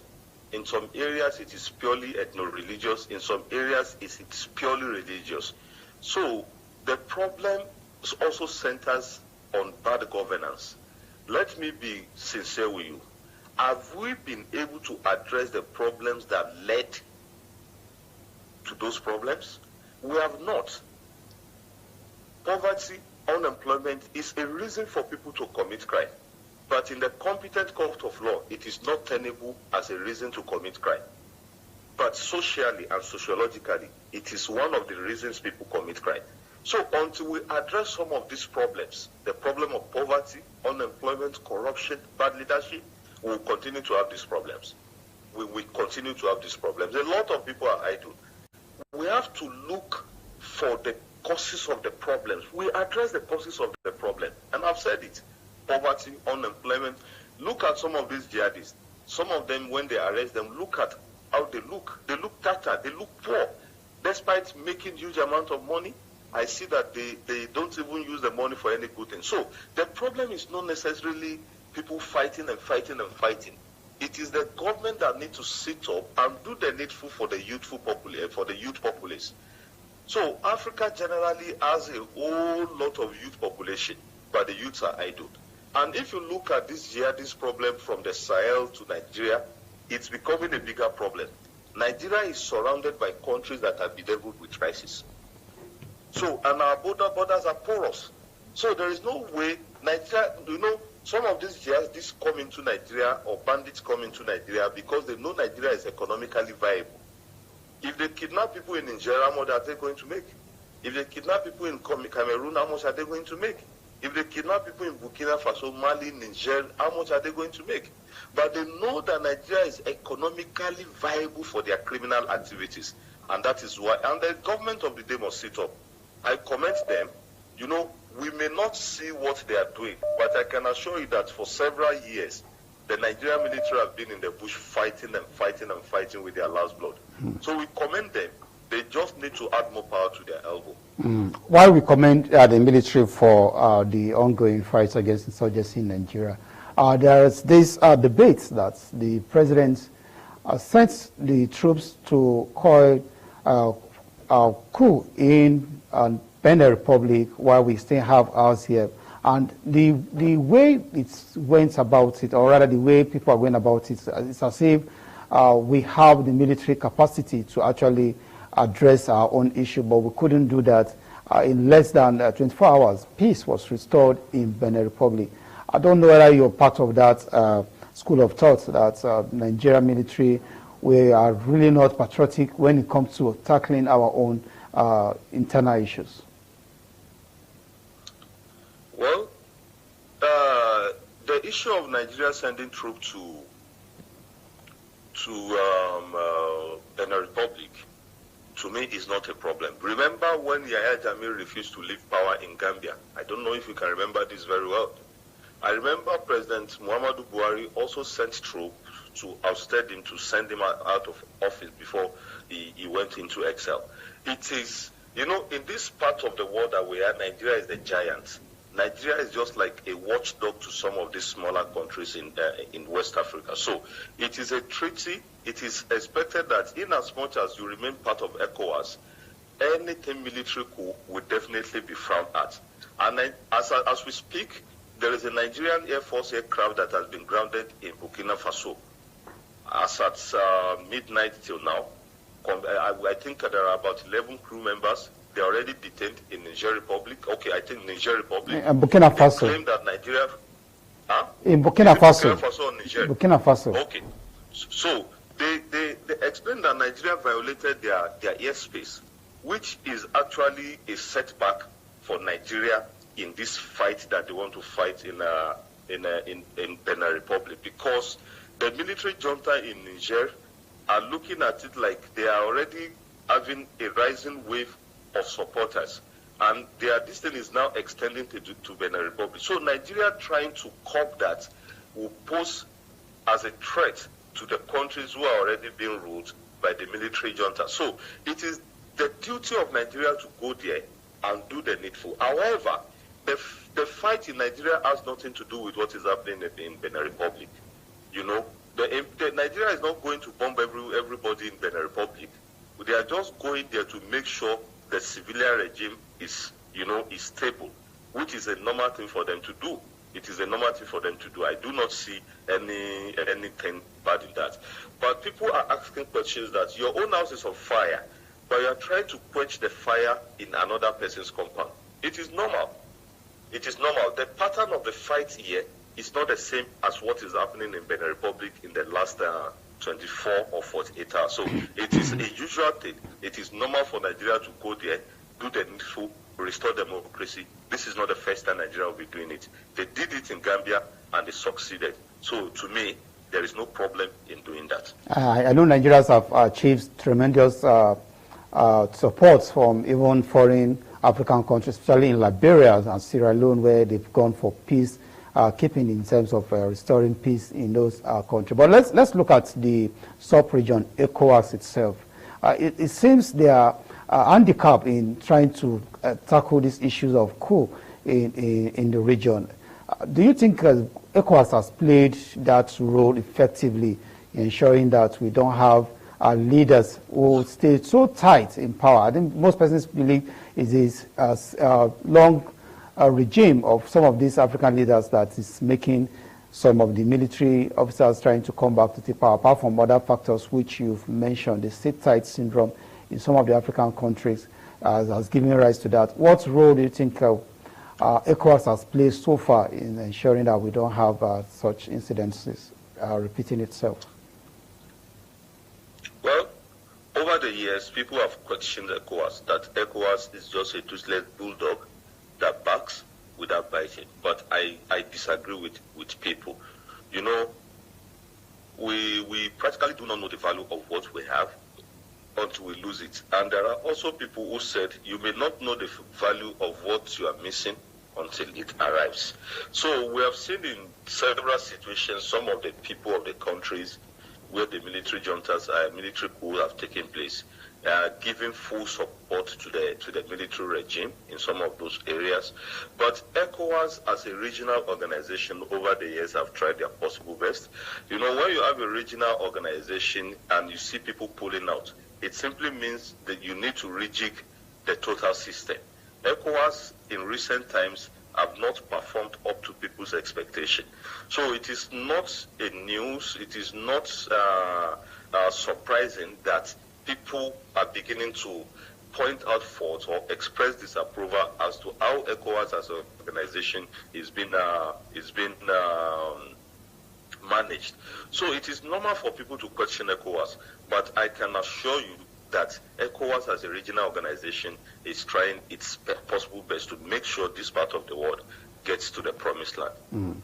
So, like I said earlier, you mentioned some of the reasons why our military would want to take over power from a civilian rule. But let's begin to look at what does this do to a nation in terms of international relations and other issues that has to do with development. What effect does coup has on a democratic society?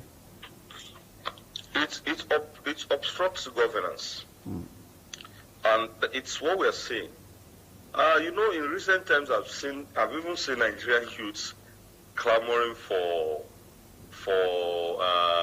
military takeover. And when I listen to such things, I just smile, because it is only a child that does not know the potential of a herbal medicine that calls it mere vegetables. You know, Nigeria is too big for military to take over, I will not lie to you. And the military taking over in this part of the world will be a serious setback to the country. However, I think this is a clear sign that our leaders should sit up. It is a clear sign that they have to sit up, because people are tired. The killings are going unabated. Unemployment is at its highest peak. Poverty is also ravaging almost everywhere in West Africa and in the Sahel and almost all parts of African countries. So it is very important we do the needful to make sure the military does not even spell power. Let them stay in their barracks, because it's sad that in this generation, in fact, a whole lot of problems are embedded in this issue. We just need to do the needful. Military regime is not fit. It's not good for Nigeria. It's not good for anywhere in Western Africa or anywhere in Africa generally. If it's a military regime, you and I may not even, maybe your own station will have been shot, because you will not be critical in your analysis. You know, imagine you are trying to do an interview and there are soldiers outside your studio. You will not even have rest of mind. So we just hope the civilian government can do the needful. But failing to do the needful, it is the failure of leadership that is attracting the military to have a taste of power. We have recorded it in Nigeria over the years, but I doubt if we can ever go back to that again. So, okay, let's begin to look at the role the citizens play in this scenario. I know if you look at other advanced nations, probably in Europe and other parts of South America and the rest of them, when you have issues of bad governance, the people rise against it in protest, revolution and all that. But it seems we are not are well educated of our rights as citizens, as elected leaders. For instance, in Nigeria here, you see a senator or an honorable member who's not performing. The citizens do not know that, look, you have the right to recall this person through either a vote to call them back. That has always been a problem. Are we really educated enough to know that, look, at a particular time, you can't recall those who were elected into power if they are not really performing? Do Africa, have we gotten to that level? Our people are aware of some of these things. But the truth is that we have a lot of fault from Nigerians. You see, Nigerians often believe that once you join politics, you owe everybody money. And that is one of the things that is affecting us in this part of the world. People take a lot of money from aspiring politicians. A whole lot of money. You know, you even see someone whose wife has been pregnant for 9 months, only for the person to go and meet the senator or the House of Rep member to say, my wife has given birth, give us money, do this and no. All those style have to stop. Until we stop all those unnecessary things, these guys will not perform. Because people sell their future. People collect money before they vote. So what rights, what privilege do you have to challenge those who have paid you? There is a high level of complacency from followers. The followers too are not helping matters. The day you decide to contest an election in Nigeria, you are owing your community money. When they want to do naming, you be the special guest. When they want to do fundraising, you be the special guest. When they want to do anything, you be the special guest. So it's sad. The pattern and the nature of politics we play here is an entitled politics. People feel entitled to a lot of things that are not necessary. If you have voted for somebody with clear mind, you will have every right to challenge the person if the person is not doing well. If you have voted with somebody wholeheartedly, without collecting a dime, nothing stops you from recalling such people. Some Nigerians are aware that you can recall them, while some are not aware of the fact that they can recall them. We have seen situations where they try to recall people here, but most of those situations were politically motivated. Therefore, it never scaled through. It happened to Senator Dino Melaye in Kogi. It never scaled through. It happens to Senator Natasha in Kogi. It never scaled through. So if you look at some of these recalling process, they were political in nature. So it's sad that Nigerians do not know how to do the needful in this generation, but they can recall. We need to start giving people orientation that, look, if you have sent somebody on a mission, you have asked them to do this job for you, and they don't do it well, you can send them back home. So I think what we need to do now is value reorientation. We need to continue to tell people, this is what you can do if your senator, your rep, or anybody is underperforming. Oh, okay. That's a bit we can take from that very discussion. But let me just bring you to other developing issues. The kidnapped school children in Niger State. The government has been able to rescue hundreds out of, we understand that about 115 are staying in the hands of the captive. And this is what we're saying. The capacity of the Nigerian military or the Nigerian security agency to ensure safety of our citizens. Hundreds have been released. Is that enough for us to celebrate? Because I know some parents were rejoicing while others are staying grooming over the remains of their children in captive. Well, my belief about the entire thing is possibly maybe the government.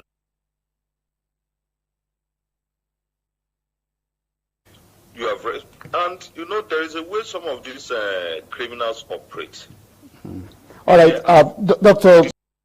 Shion, let me just hold your thoughts there. We'll take a quick commercial break and when we return, we'll be wrapping up with your thoughts on this very issue. We'll go on a quick break. When we return, we still have Dr. Shion with line.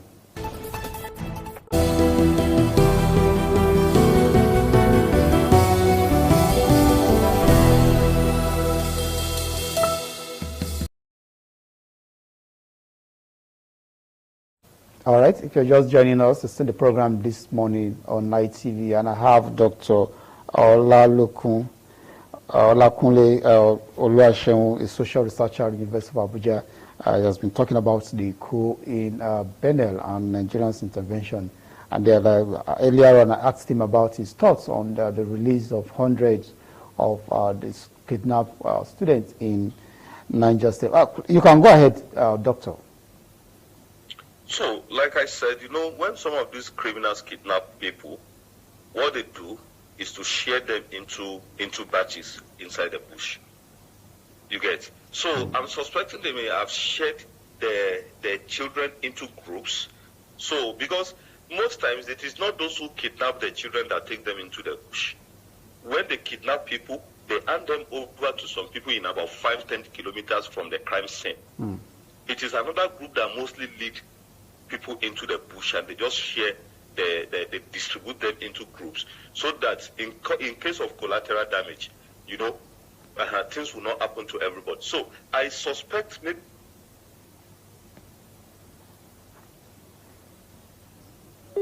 All right, seems we've lost Dr. Olakunle Oluwaseun, the social researcher from the University of Abuja, who has been talking to us on government intervention and other issues. Can you hear me if you're still there?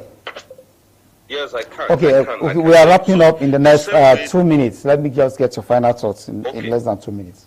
Okay, the same way the Chibok girls were released in batches and like that. So that we commend the security agents, we commend them.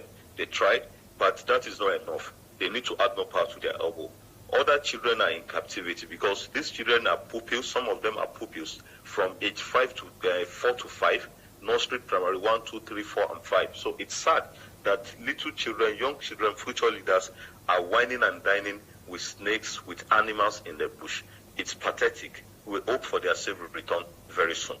Yeah, hopefully we just believe that the government will do what is required to actually save the remaining 115, including teachers. Thank you so much, Dr. Olakunle Oluwaseun, a social researcher, University of Abuja. Thank you for joining us on the program this morning.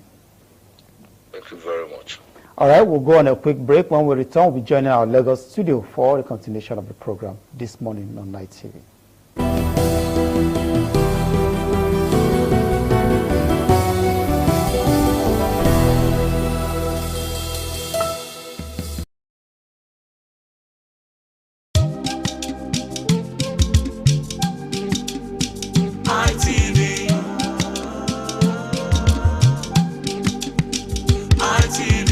ITV, certainly the best.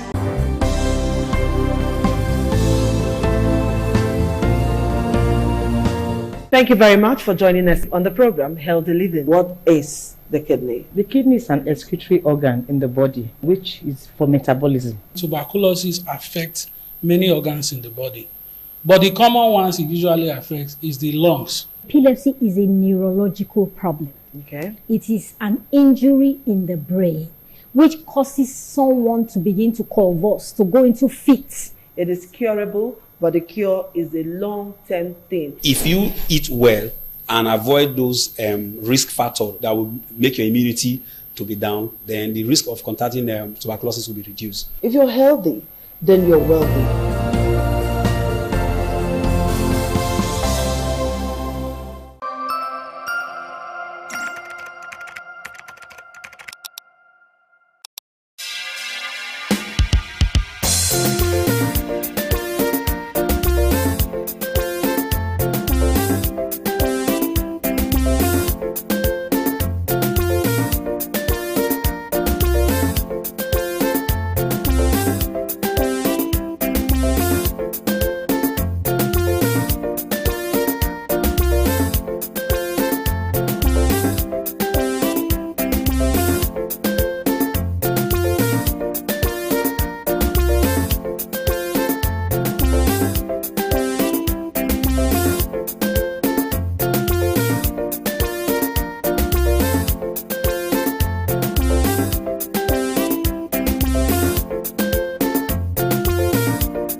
The man went out to bring in thugs to come and beat her. Yeah. In a situation like that, do you think women would have seen that and still want to speak?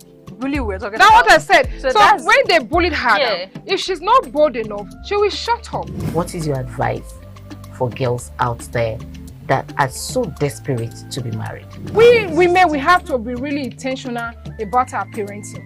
If you know a child is being abused, or you see signs, a bruise or a child, it has to be investigated. People barely even breathe when they are going for a shrebi and something. Party. You have to be They can't smart. sit If down. you see where they are dressing them up or dragging on both sides, you cannot breathe. And these women will stay in those events for hours just to keep up with that beauty trend. Is that healthy? That's not healthy. I am Patricia Uremu Gabriels, and we're reaching you live from our Lagos Network studio. Of course, Women in Conversation is a program designed for women to discuss about themselves.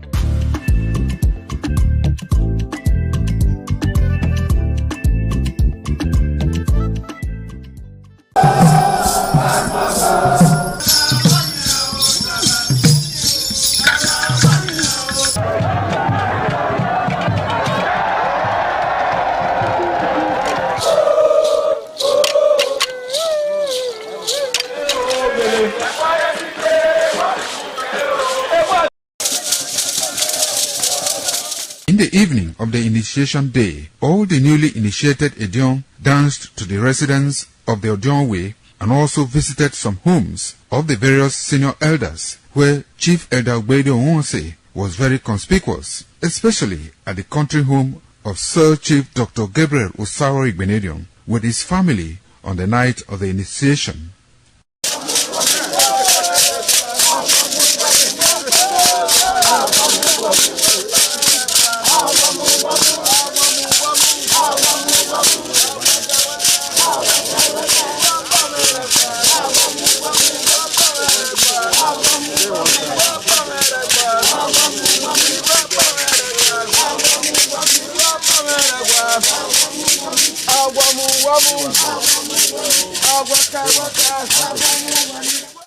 On the following morning, as part of the rite to be performed by the newly initiated Edion in Okada town, the initiates, led by Chief Elder Ogbede Onwonse, visited the Esama of Benin, Sir Chief Dr. Gabriel Osaro Igbenedion, at his Okada country home residence to pay homage and appreciate him for all he has done in the development of the community, which has placed Okada in world map. They also thanked him for his role in the success of their ceremony. They commended the Esama of Benin as a custodian of Benin cultural heritage and for revitalizing the age-long tradition of the age-grade ceremony.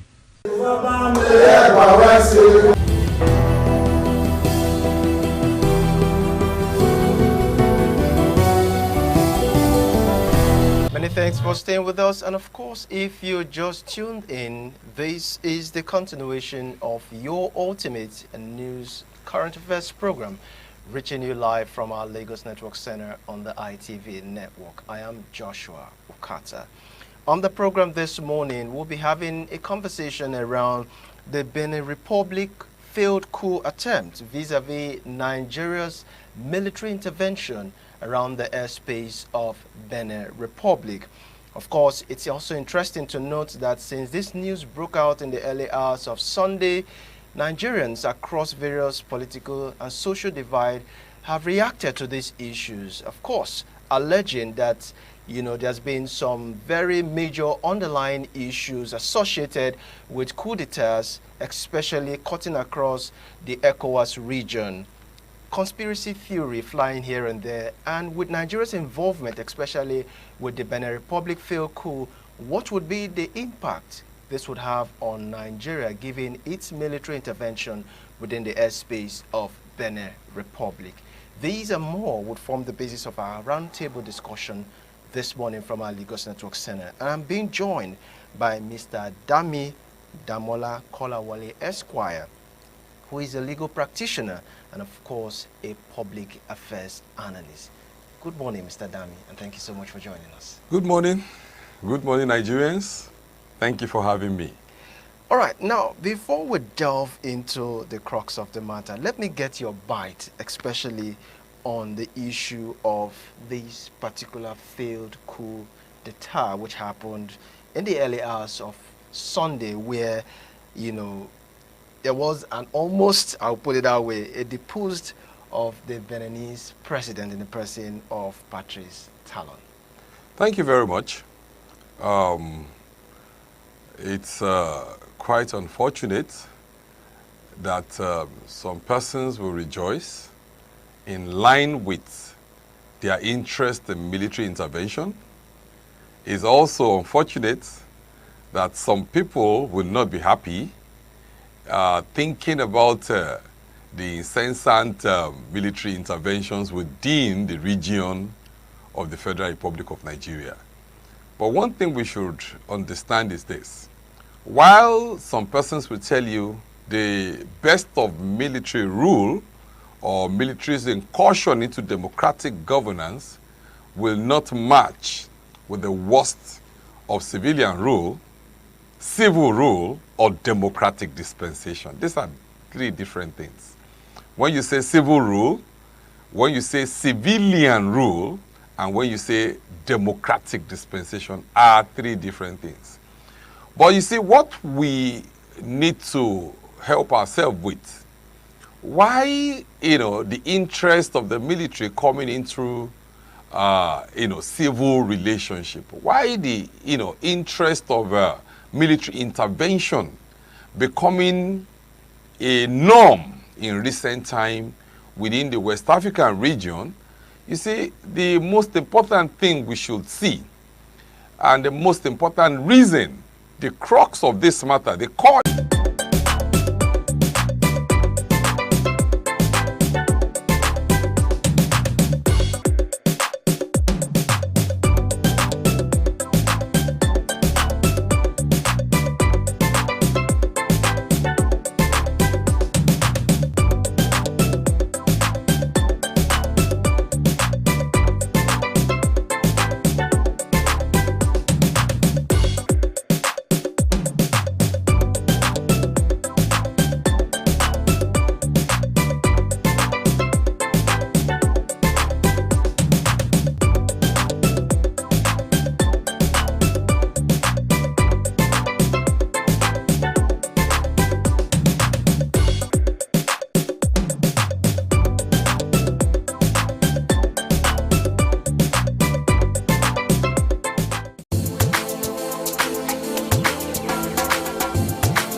In Benin Republic, or a military dictatorship system, or a totalitarian system, or an autocratic system. You see, all this gives room for interventions, because now it's about the state, the authority given to the state, the authority given by the people, the sovereign right of the people, given to a government personnel or, you know, group of persons to rule.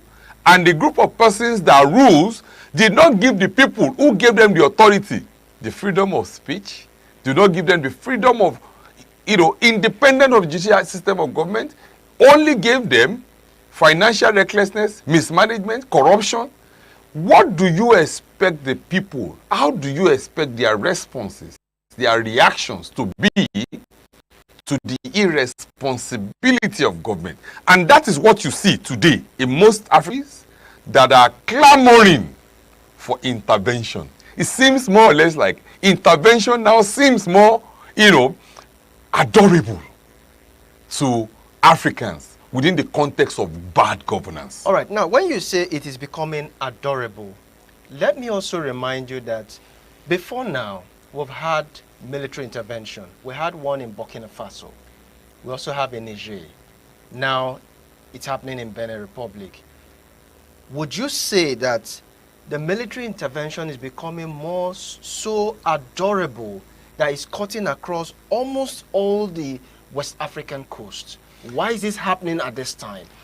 Now, that on their own side, could that also spell that this is the most, preferred alternative to go, given what we're saying right now? It is not the, best alternative, no. But look, when the available becomes, when the desirable becomes unavailable, the available becomes the desirable. We need to understand this. Comparative understanding, comparative studies, we will know that, look, if the multifaceted plethora of inadequacies within the context of democratic, dispensations in your region, if all the issues that shows the element of totalitarianism in your state, if all indexes points to the direction of autocratic governance, what you have is what you are seeing. What you have is a lot of persons who have that mindset that, oh, we, the supreme military, we, the reformed military, and the likes, are coming in to salvage this system, are coming in to save, governance, are trying to protect the constitution. You see, they will give you a lot of excuses why they should come in. But the reason, even if they do, I will tell you as a matter of fact, when it gets to a head, you see the people protecting, democracy. You see generality of Nigerians coming out to protect the system. But if the system does not protect Nigerians, if the system does not protect West Africans, if the system does not protect ECOWAS, community, if the system does not protect the people in this region, how do you expect the people to protect the system? You see, look, there's a Yoruba adage that says that when the winds actually takes your clothes off the cliff, you are wearing yours, be careful. You see, what it entails or what it actually portends is the fact that, look, we need to be careful. We need to be careful. Pattern of governance, mode of governance, direction of governance is about the people, not about the government. Now, when you say pattern of governance, mode of governance should be about the people. That's right. What's your take as regards the issue of anti-colonialism, which Nigerians feel could be the reason for the rise of military coup d'etat? See, sovereign. Nigeria is a sovereign state. A lot of persons are arguing that, look, even flying your jet into another sovereign state, if you are looking at ECOWAS and ECOWAS cooperation, if you look at, pact signed, convention signed, treaties signed, if you look at the contract involved and then the principle of pacta sunt servanda, where we could say, yeah, it's correct, it's in line, but a lot of persons will also argue that, look, foreign policy emanates from your domestic policy. What is your interest? What is your domestic policy? If you don't protect your nation, if you don't protect your domestic interest, if you don't stand within the context of protecting security in your state, protecting employment in your state, protecting governance in your state, protecting the people, ensuring the fact that there are all the necessary amenities for the people to actually thrive and be happy, you have no business thinking about the populace or the governance or the mechanism and direction of another sovereign nation. A lot of persons will come out to actually argue that before you think about, the speck in other person's eyes, please, why don't you search inwards? Look at yourself. Preacher, heal thyself first. You see, it is most important that, look, the developed nations, big nations like Russia, big nations like China, big nations like United States of America, think about the interest of their people before any other thing. You see, so before you think within the context of foreign policy, domestic policy comes first. Your domestic interest shapes your foreign interest. But some persons also, argue that the ECOWAS region is trying to break loose from this undue influence the West has on the ECOWAS region, which is giving rise to this, military intervention, as it were. Do you think that it's about the Western interest on the ECOWAS region? There are three most important things the West have interest within the context of Africa. Is it resource-based? Number one, you said it. No, I'm asking you. You're correct. Number one is resources, because in Africa, abundance of resources. Number two is the fact that we have the manpower to work. You have, the teeming population who are willing to work. So manpower is another. Number three, we are also the market. Population size. We are the market. Most of these resources, when you take it from Africa and take it abroad, by the time the resources that you are taking here are the rates of the international denomination, they direct the price by which they will buy from here and take it over there, refine products. We are the ones that takes all the necessary visas to still go and work there. You understand? Post-colonialism. And then the refined products, we are the market. Did you see that? And look, even the corruption, the multifaceted corruption that you see in Africa, these monies that are stolen variously from various ministries, department, agencies in Nigeria, for example, and are stashed abroad, then we still go back there because we need to still take loan. So the monies that are stolen here and saved there, we go back there to take those monies as loan, and we continue to service the loan. So it's a recycling process, which in the real sense of it, it is high time that Africans start to think how to unite and interrelate within themselves away from, when you talk about colonialism, we are in colonialism already. So is it okay? Is it safe now to state that the route the likes of Burkina Faso is towing now is the right step in the right direction in terms of looking out of the box to see how independently the ECOWAS region can be able to develop themselves without foreign intervention or foreign assistance? Even looking at the constitution we practice today, even looking at the constitution of the Nigerian state, you see, the preamble of the constitution is telling you we the Nigerian people. Where is we the Nigerian people in the constitutional development of Nigeria? It is a null hypothesis. So it's only the military intervention that can resolve. No, but we need to think inwards. How do we think inwards? See, autonomous constitution, we need to agree. The Nigerian people needs to agree. The Nigerian people needs to understand the kind of system they want, the kind of direction they want, the mechanism by which can give them the real development, and not this, colonial giving development. No. It wouldn't take us anywhere because we'll continue to go merry-go-rounding. But a democratic system tends to be tilting towards the colonial way of doing things. Because that is the foundation of the Nigerian state. So is it safe to say that the military intervention now will be able to take us to our Eldorado? Look, if the military intervention, the plethora of military intervention you are seeing in West Africa and the Sahel region and co., if it will give the people what they want, the people will sing Hallelujah chorus. Oh, really? Look, do you know that it is not the pattern, it is not the means, it is the effect that the people are basically concerned about. It is not democracy, it is not dictatorial, it is not totalitarian, it is not autocratic. What the people want is do what makes the people happy. However the means. Look, if it is regionalization, we said this is federalism, right? This is federal. But look at true federalism as postulated by Casey. Where? Are we practicing the true federalism as postulated? Oh, when the campaign comes, everybody shouts federalism. But look, if you go into the interpretation of federalism, we need to understand that we need a strong component unit that have been together, like the Nigerian state. We have various, component units. Do we have the strong component units? No.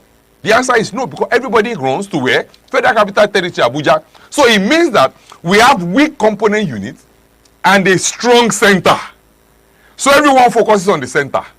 The center decides who gets what, when, and how, as interpretation of politics by Harold Laswell. All right, now let's come back now to the issue, especially looking at Nigerian government involvement, especially by virtue of, the military intervention. Some Nigerians are pointing to a tweet the French government made. Emmanuel Macron is on his official Twitter handle, which says in part, "I convey France solidarity in the face of various security challenges," and so forth. This was a tweet that came 2 hours after that failed coup attempt. Some Nigerians are saying that could this be trying to add 2 and 2, that the president of the Federal Republic of Nigeria actually got a tap or pressured to move in? What's your take on that? Well, you see, I don't hold the direct what we actually or the actual thing is that I will not be so comfortable with Western nations, powerful Western nations, coming in when there is, an effect in such regard. You see, I would have been more comfortable that they come in when there are causes, when the people are actually making a whole lot of noise about the fact that, look, there is no independence of the judiciary in this system. There is no freedom of speech in this system. The fourth realm in this system had been handcuffed. There is no freedom of this or freedom of that. This government is becoming more or less like a state capture. This government has become more or less like a totalitarian system. This government is becoming more despotic.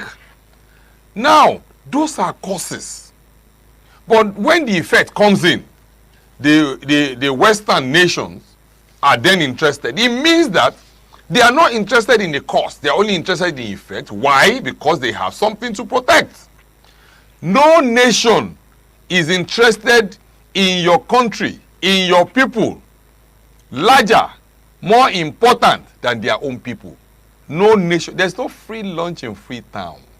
For any reason any nation is interested in you, there are underlying factors. There's no doubt about it. All right, now let's look at those underlying factors. Number one, what would it be, especially given the fact that Nigeria's involvement has been seen in the case of Benin Republic, especially on the issue of sovereignty and consent? Don't also forget that just recently, about a few weeks ago, state actors and non-state actors within the Nigerian state were triggered when the U.S. government made a proclamation that if the government of Nigeria does not sit up and do the needful, they will do the needful for them by striking the terrorists. Nigeria said this was an invasion of our sovereignty. Is this a double standing, especially given the fact that Nigeria has also invaded its neighboring country, not even considering that this country also has its sovereignty? So what would you say in this? Is this a brazen act of hypocrisy or what? Well, you see, there is, the principle of double standard everywhere. It happens. You see, when you talk about less latter, less ferenda, law as it is or law as it ought to be, it is always a different ball game. It depends on who is actually interpreting. It depends on who is talking. You see, there are biases everywhere. There are subjectivities everywhere. We know that. In international relations, it is not about the principles per se, but about who is actually practicing such principle. So in this case, it's not about principle. We'll throw that into the trash can. No, look, it's about who is practicing such principle. It has to do with how powerful the nation that is involved.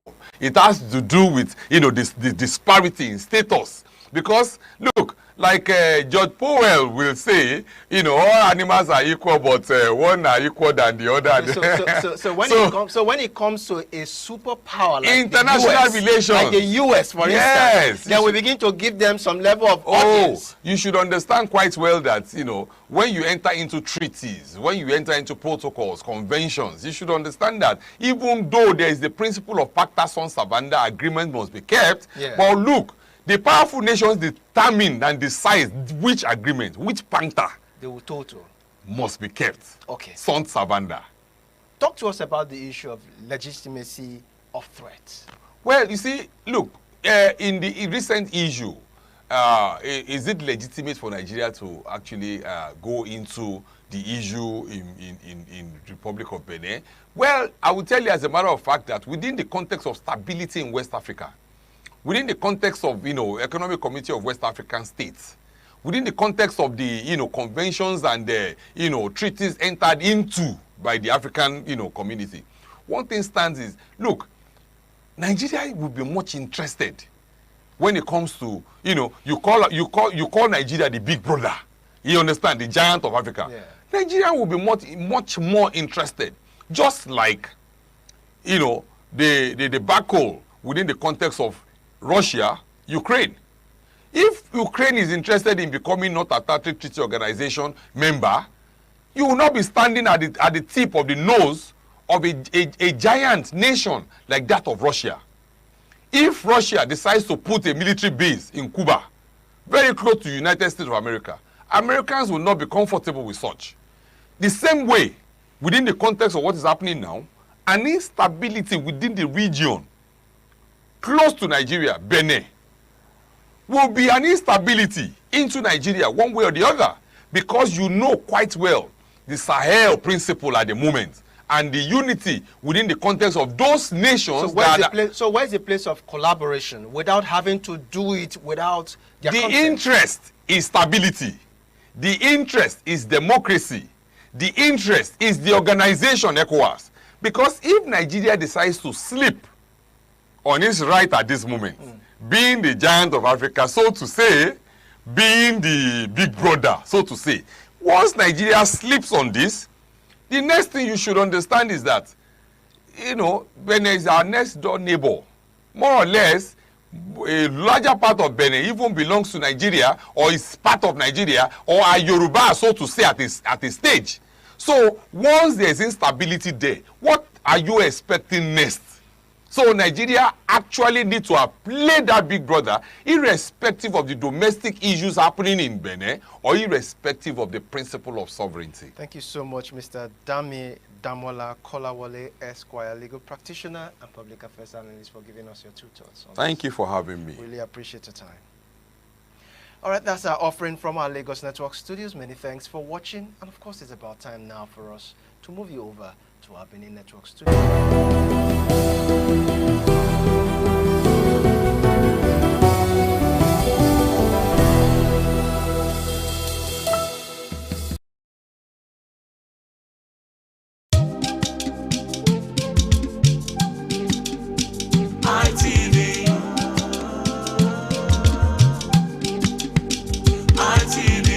ITV, certainly the best.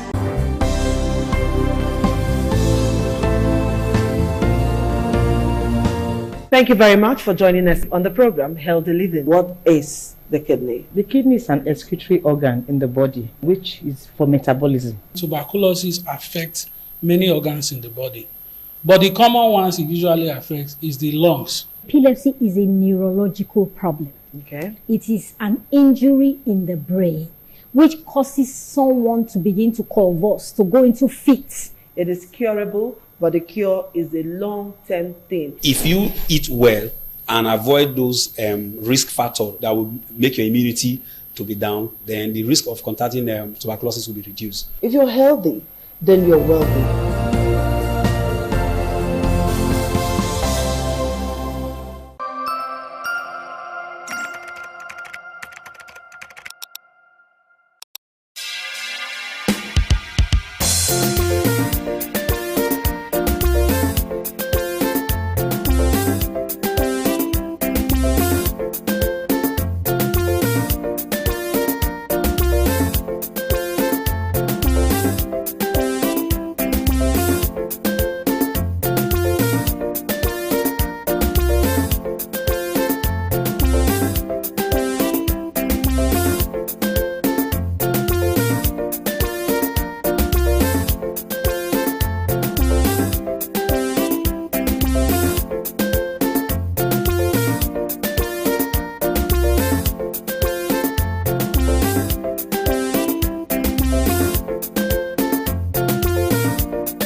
the man went out to bring in thugs to come and beat her. Yeah. In a situation like that, do you think women would have seen that and still want to speak?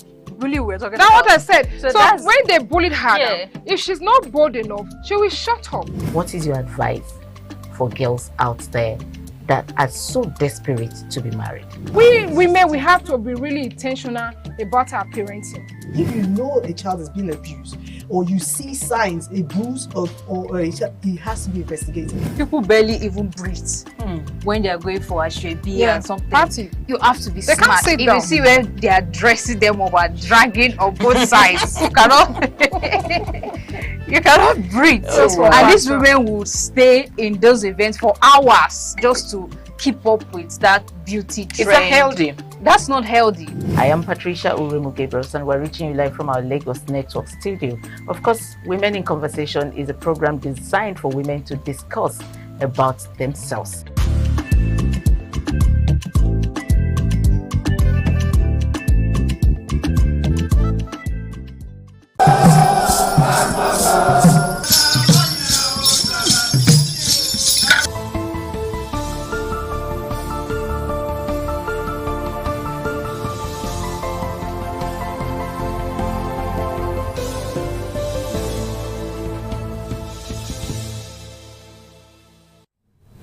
Good morning. Big thanks for joining me on the news round at this time. I am Philip Omo-Gyupon. Edo State Governor is set to commence measles repellent immunization for children in January 2026 in collaboration with the National Transition for the Vaccination Exercise in the state. Chairman of the State Primary Healthcare Task Force and Deputy Governor, Right Honorable Dennis Idahosa, made this known during the third quarter primary healthcare stakeholders meeting in Government House, Benin City. Deborah Ugbafun has details. The third quarter primary healthcare task force meeting brought together stakeholders including chairmen of the 18 local government areas for deliberation on primary healthcare. Chairman of the primary healthcare task force, Right Honorable Dennis Idahosa, said the meeting underscores the importance of strengthening primary healthcare system in the state. This administration of distinguished Senator Mondo Buelu, the executive governor of our dear state, remain fully committed to strengthening this foundation, from upgrading health facilities and deploying qualified personnel to ensuring the essential services are delivered without financial burden. Our focus is clear. Healthcare must be accessible, affordable, and effective. Right Honorable Dahosa says a catch-up campaign for the measles repellent vaccine for children between 9 months and 14 years is underway and will require collective action. This campaign will target children aged 9 months to 14 years, reaching them in schools, homes, market, and places of worship. But the sources of this effort will depend on our collective action. The State Deputy Governor said the strength of the primary health care system lies not only on infrastructure or policies, but in the people who drive it. Every health worker, every partner, every stakeholder has played a vital role. We must continue to foster collaboration, encourage innovation, and build trust at every level of engagement. Some stakeholders also comment on PHC meeting. If local government leads the disease outcome will be controlled early. If local government leads our PHC will function and serve our people with dignity. In Benin, Deborah Ugbafun, ITV News. The member representing Esan Northeast and Esan Southeast Federal Constituency in the House of Representatives, Honorable Prince Odianosen Okoje, has built and donated a 2-bedroom bungalow each to. We sincerely apologize for that break as occasioned by a technical hitch. We'll take a short break. Do stay.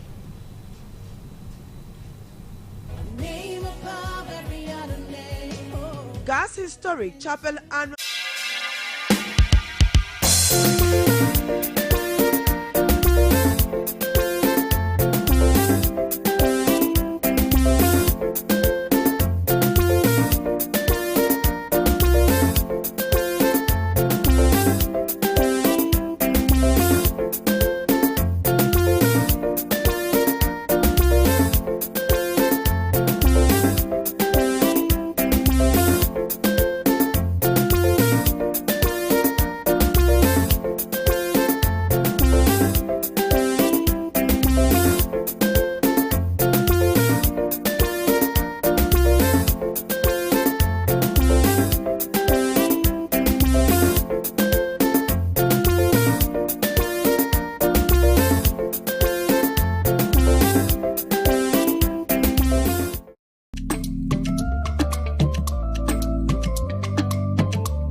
the man went out to bring in thugs to come and beat her. Yeah. In a situation like that, do you think women would have seen that and still want to speak?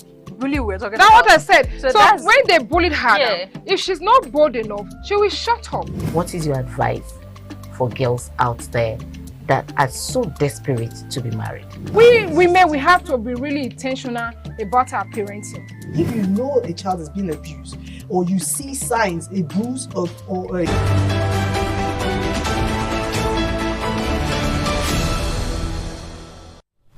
And back to our earlier story, where the member representing Esan Northeast and Esan Southeast Federal Constituency in the House of Representatives, Honorable Prince Odianose Okoje, built and donated a 2-bedroom bungalow each to 2 indigent constituents, Mrs. Philomena Ehizofwa and Mr. Sunday Iyere, after their homes were destroyed by a rainstorm in Uromi. Edo Central correspondent Chris Omijia reports that the commissioning and handing over of the houses were witnessed by party leaders and members of both communities amid emotional scenes.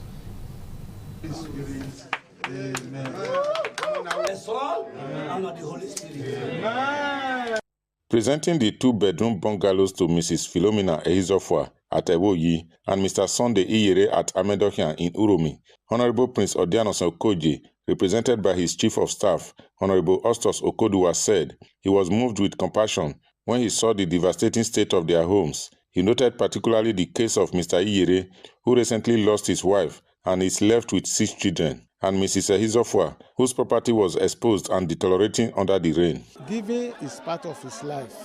It is not because he's a member of House of Reps. These things are things he has been doing. It's part of him. And over the years, ever before he entered politics, he has said several people that this one happened is like a normal thing. Some guests, including his media aide, Honorable Larry Okonofwa, described Prince Okoje as a natural philanthropist whose act of kindness began at a young age. The rain that fell that day was so heavy that our house was washed away. So the information went viral, and the honorable member with his wife saw the video, so they were moved with empathy. Good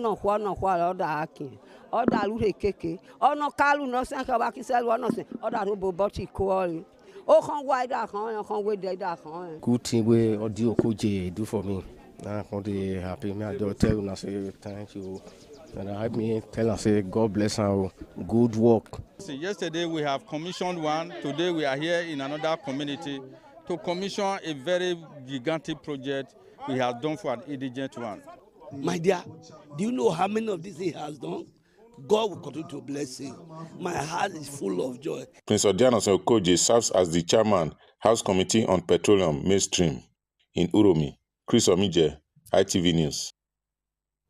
Chairman Akoko Edo Local Government, Right Honorable Alabi Oshonogwe, also known as Akpakomiza Jr., has reassured the people of Akoko Edo that the circulating rumors about the kidnapping of students at Ibiloka Secondary School by armed bandits are completely false.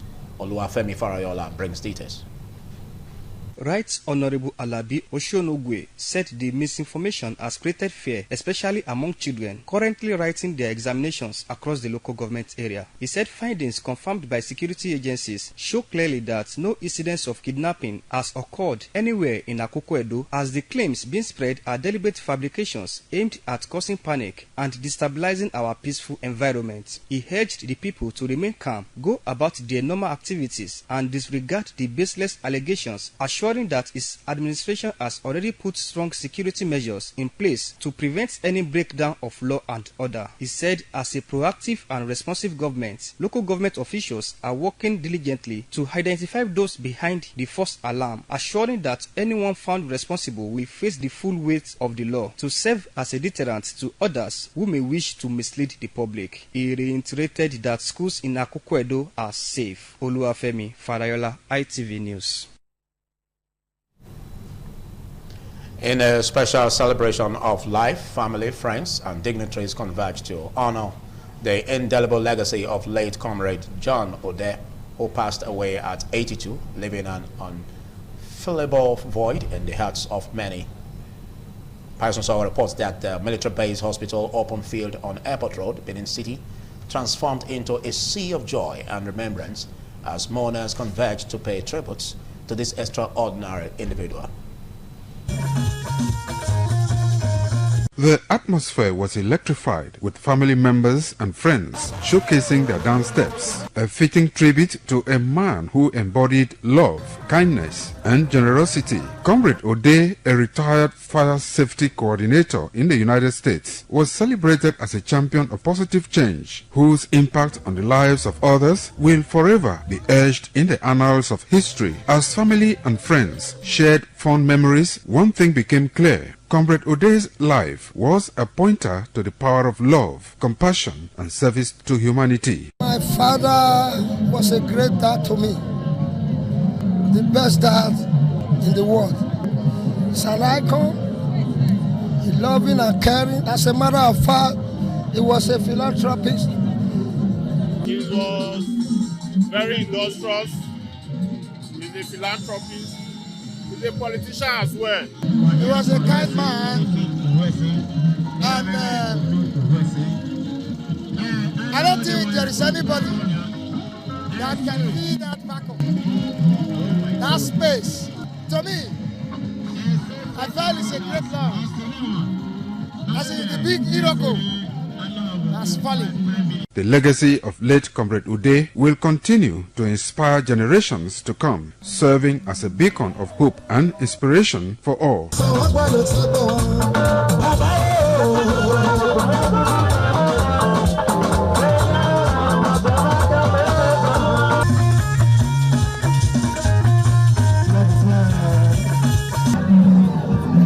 The event typically signified a life well lived, with every moment and every dance revealing the profound impact Comrade Ode had on those around him. From Benin, Pius Nsogo, ITV News.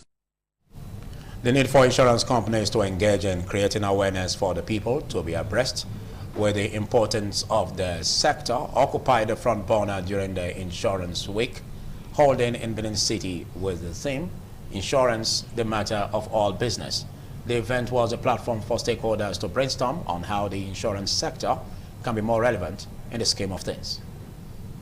The insurance business is one of the innovative market policies to sustain business. However, its importance has been let low owing to doubt from the larger society of its ability to redeem lost investments if eventually what was insured occur as regards to fire, outbreak, death, among others. The managing director of ITV and radio, engineer Elvis Obaseki, represented by Director Independent Radio, Dr. Dan Omosusi, said few people are aware that insurance is a great deal because the necessary awareness is not created. He enjoined the practitioners to use the week to step up their game in a bid to spread the positive side of insurance.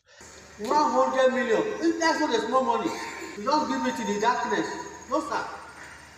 Call us, we come and cover it. As part of the activities to reactivate the market, you have to publicize activities of insurance. The good side of it, because everybody is saying insurance is not good, insurance is not good. So, the positive side, publicizing. President's Insurance Stakeholders Forum, Sir B.J. Bryce, said the week is aimed to highlight the importance of the sector to mankind and to encourage the people to take advantage of insuring themselves, as it is another way to secure their future. It's also to show that properties must be insured. We don't want the situation where people cry year in, year out to say that my property has been burnt. This time around, there will be compulsory insurance that people must adhere to. Chairman of the occasion, Chief Alawi Robinson, said insuring oneself is one aspect the people have not been able to know the purpose and the importance. This ceremony has come to correct and regulate many things. Insurance is what we should all be part of, whether small or big, whether government worker or private owner. There were goodwill messages from various stakeholders. From Benin, Efosa Wangwe, ITV News. And that's it for the news round. Thanks for watching. I am Philip Omo-Gyukon. Coming shortly is TMI Socials. Happy viewing.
ITV, certainly the best.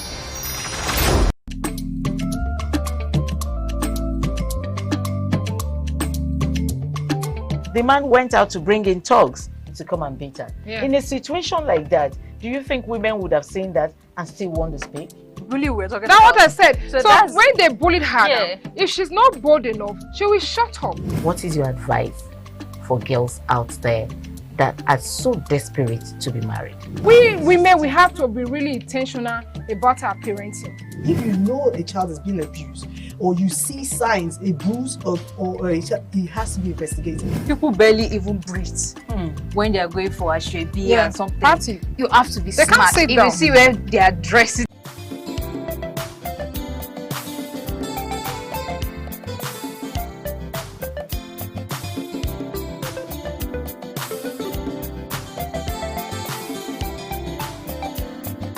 Good morning and welcome. This is TMI Socials. I am Chukufum Nanya Adi, and here's what's making waves across the social media space. Now, we begin as the social media space is abuzz following Oluremi Tinubu interrupting Adeleke singing at Oni's anniversary. Now, the moment unfolded at the Oni of Ife's 10th coronation anniversary, where Tinubu received the Yoruba chieftaincy title, Yeye Ashiwaju Gbogboile Kodua, amid dignitaries like former President Obasanjo. Now, Adeleke, known for his lively style, kept performing with music until the First Lady of Nigeria, Oluremi Tinubu, first granted 5 more minutes, then when she would cut the mic off.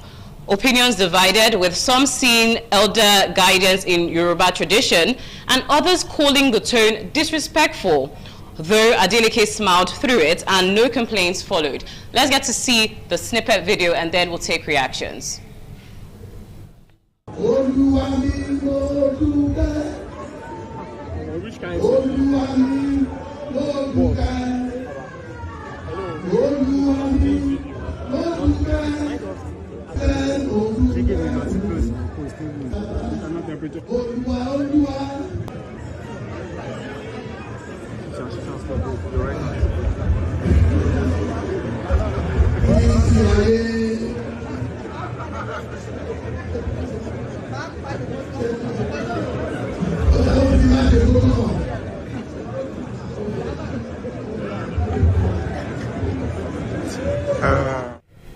Well, that's the video that has the social media space abuzz. Now let's see what they're saying. This comment says, as much as what Tinubu's wife did was wrong, Adeleke should also focus on governing Osun rather than entertaining people.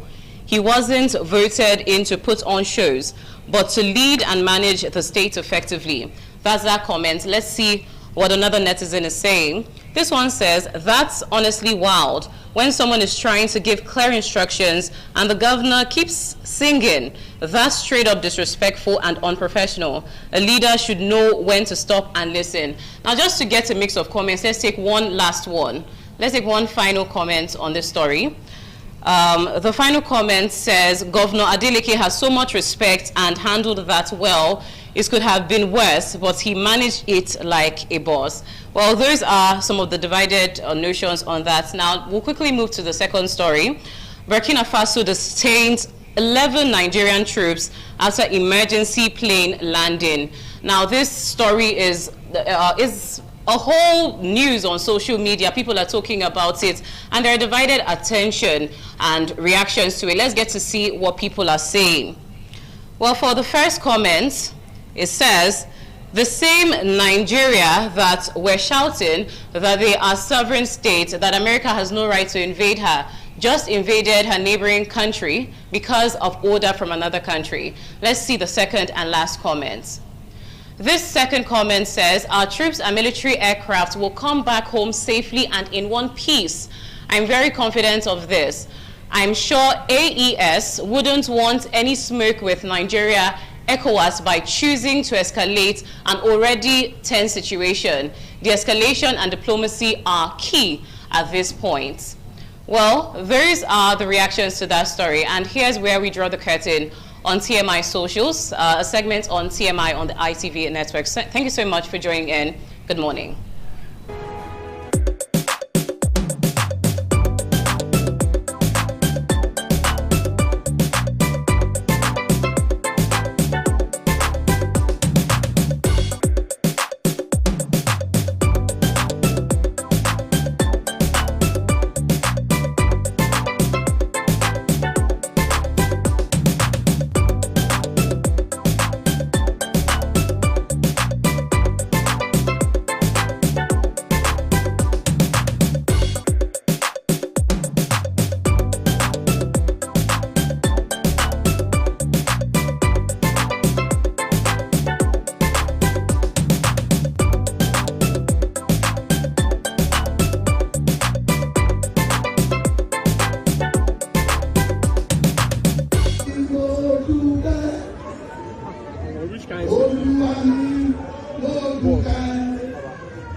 Amazing, you may say, about that clip on the saga between the Osun State Governor and the First Lady.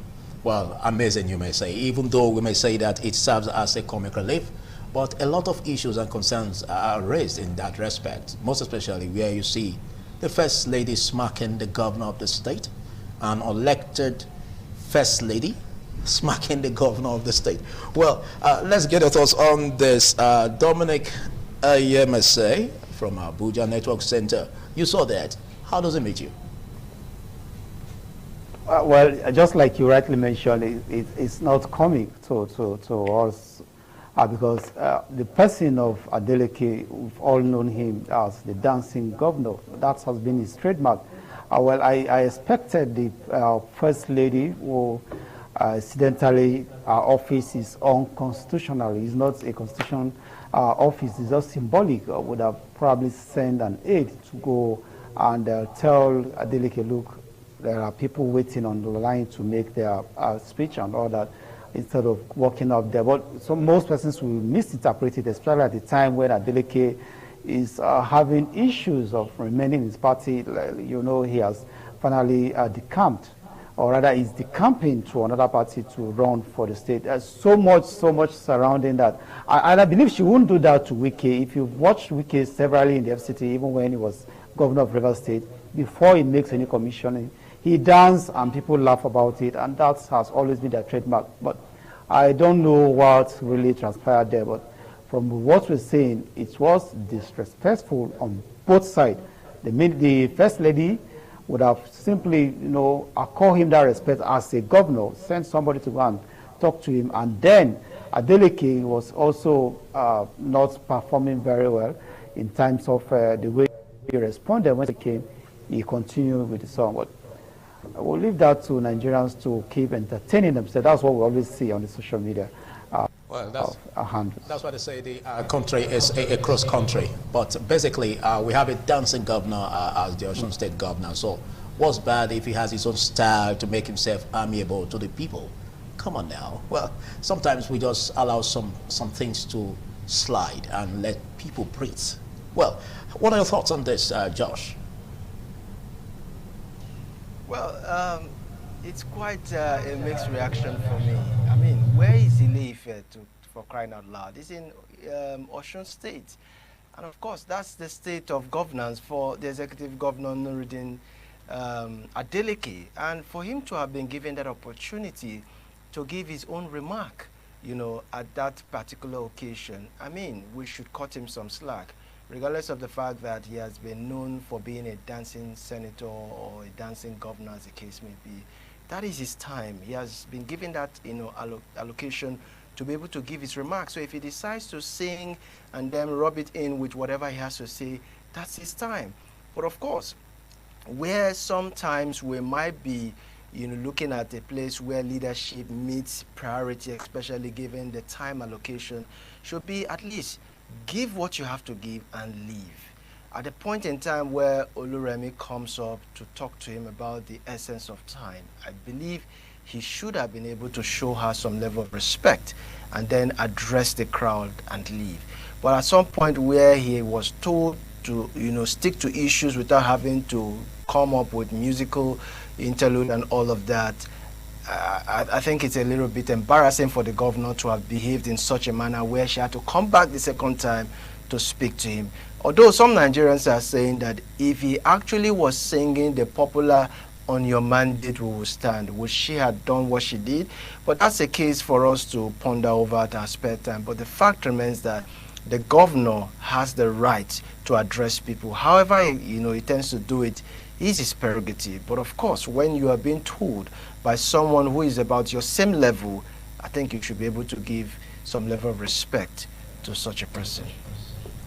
Well, Strixo Censor, as she came back on the podium to warn the governor, she was simply saying, if you don't stop singing, I will switch off the mic.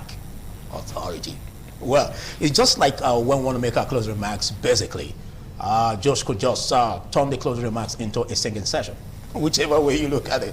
Well, there's so much you can take. Big thanks for taking our time to prepare. Why do I have to come in? Why do you have to drop me in this? Same time tomorrow.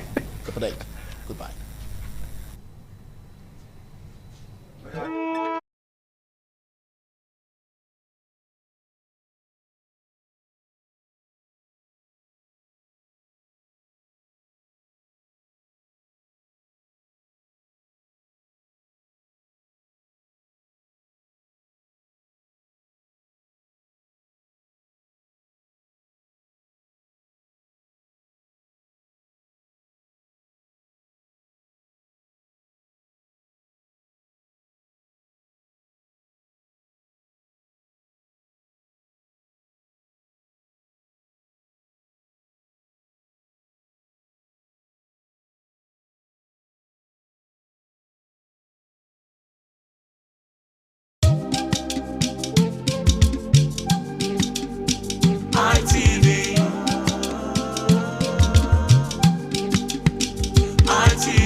ITV, certainly the best.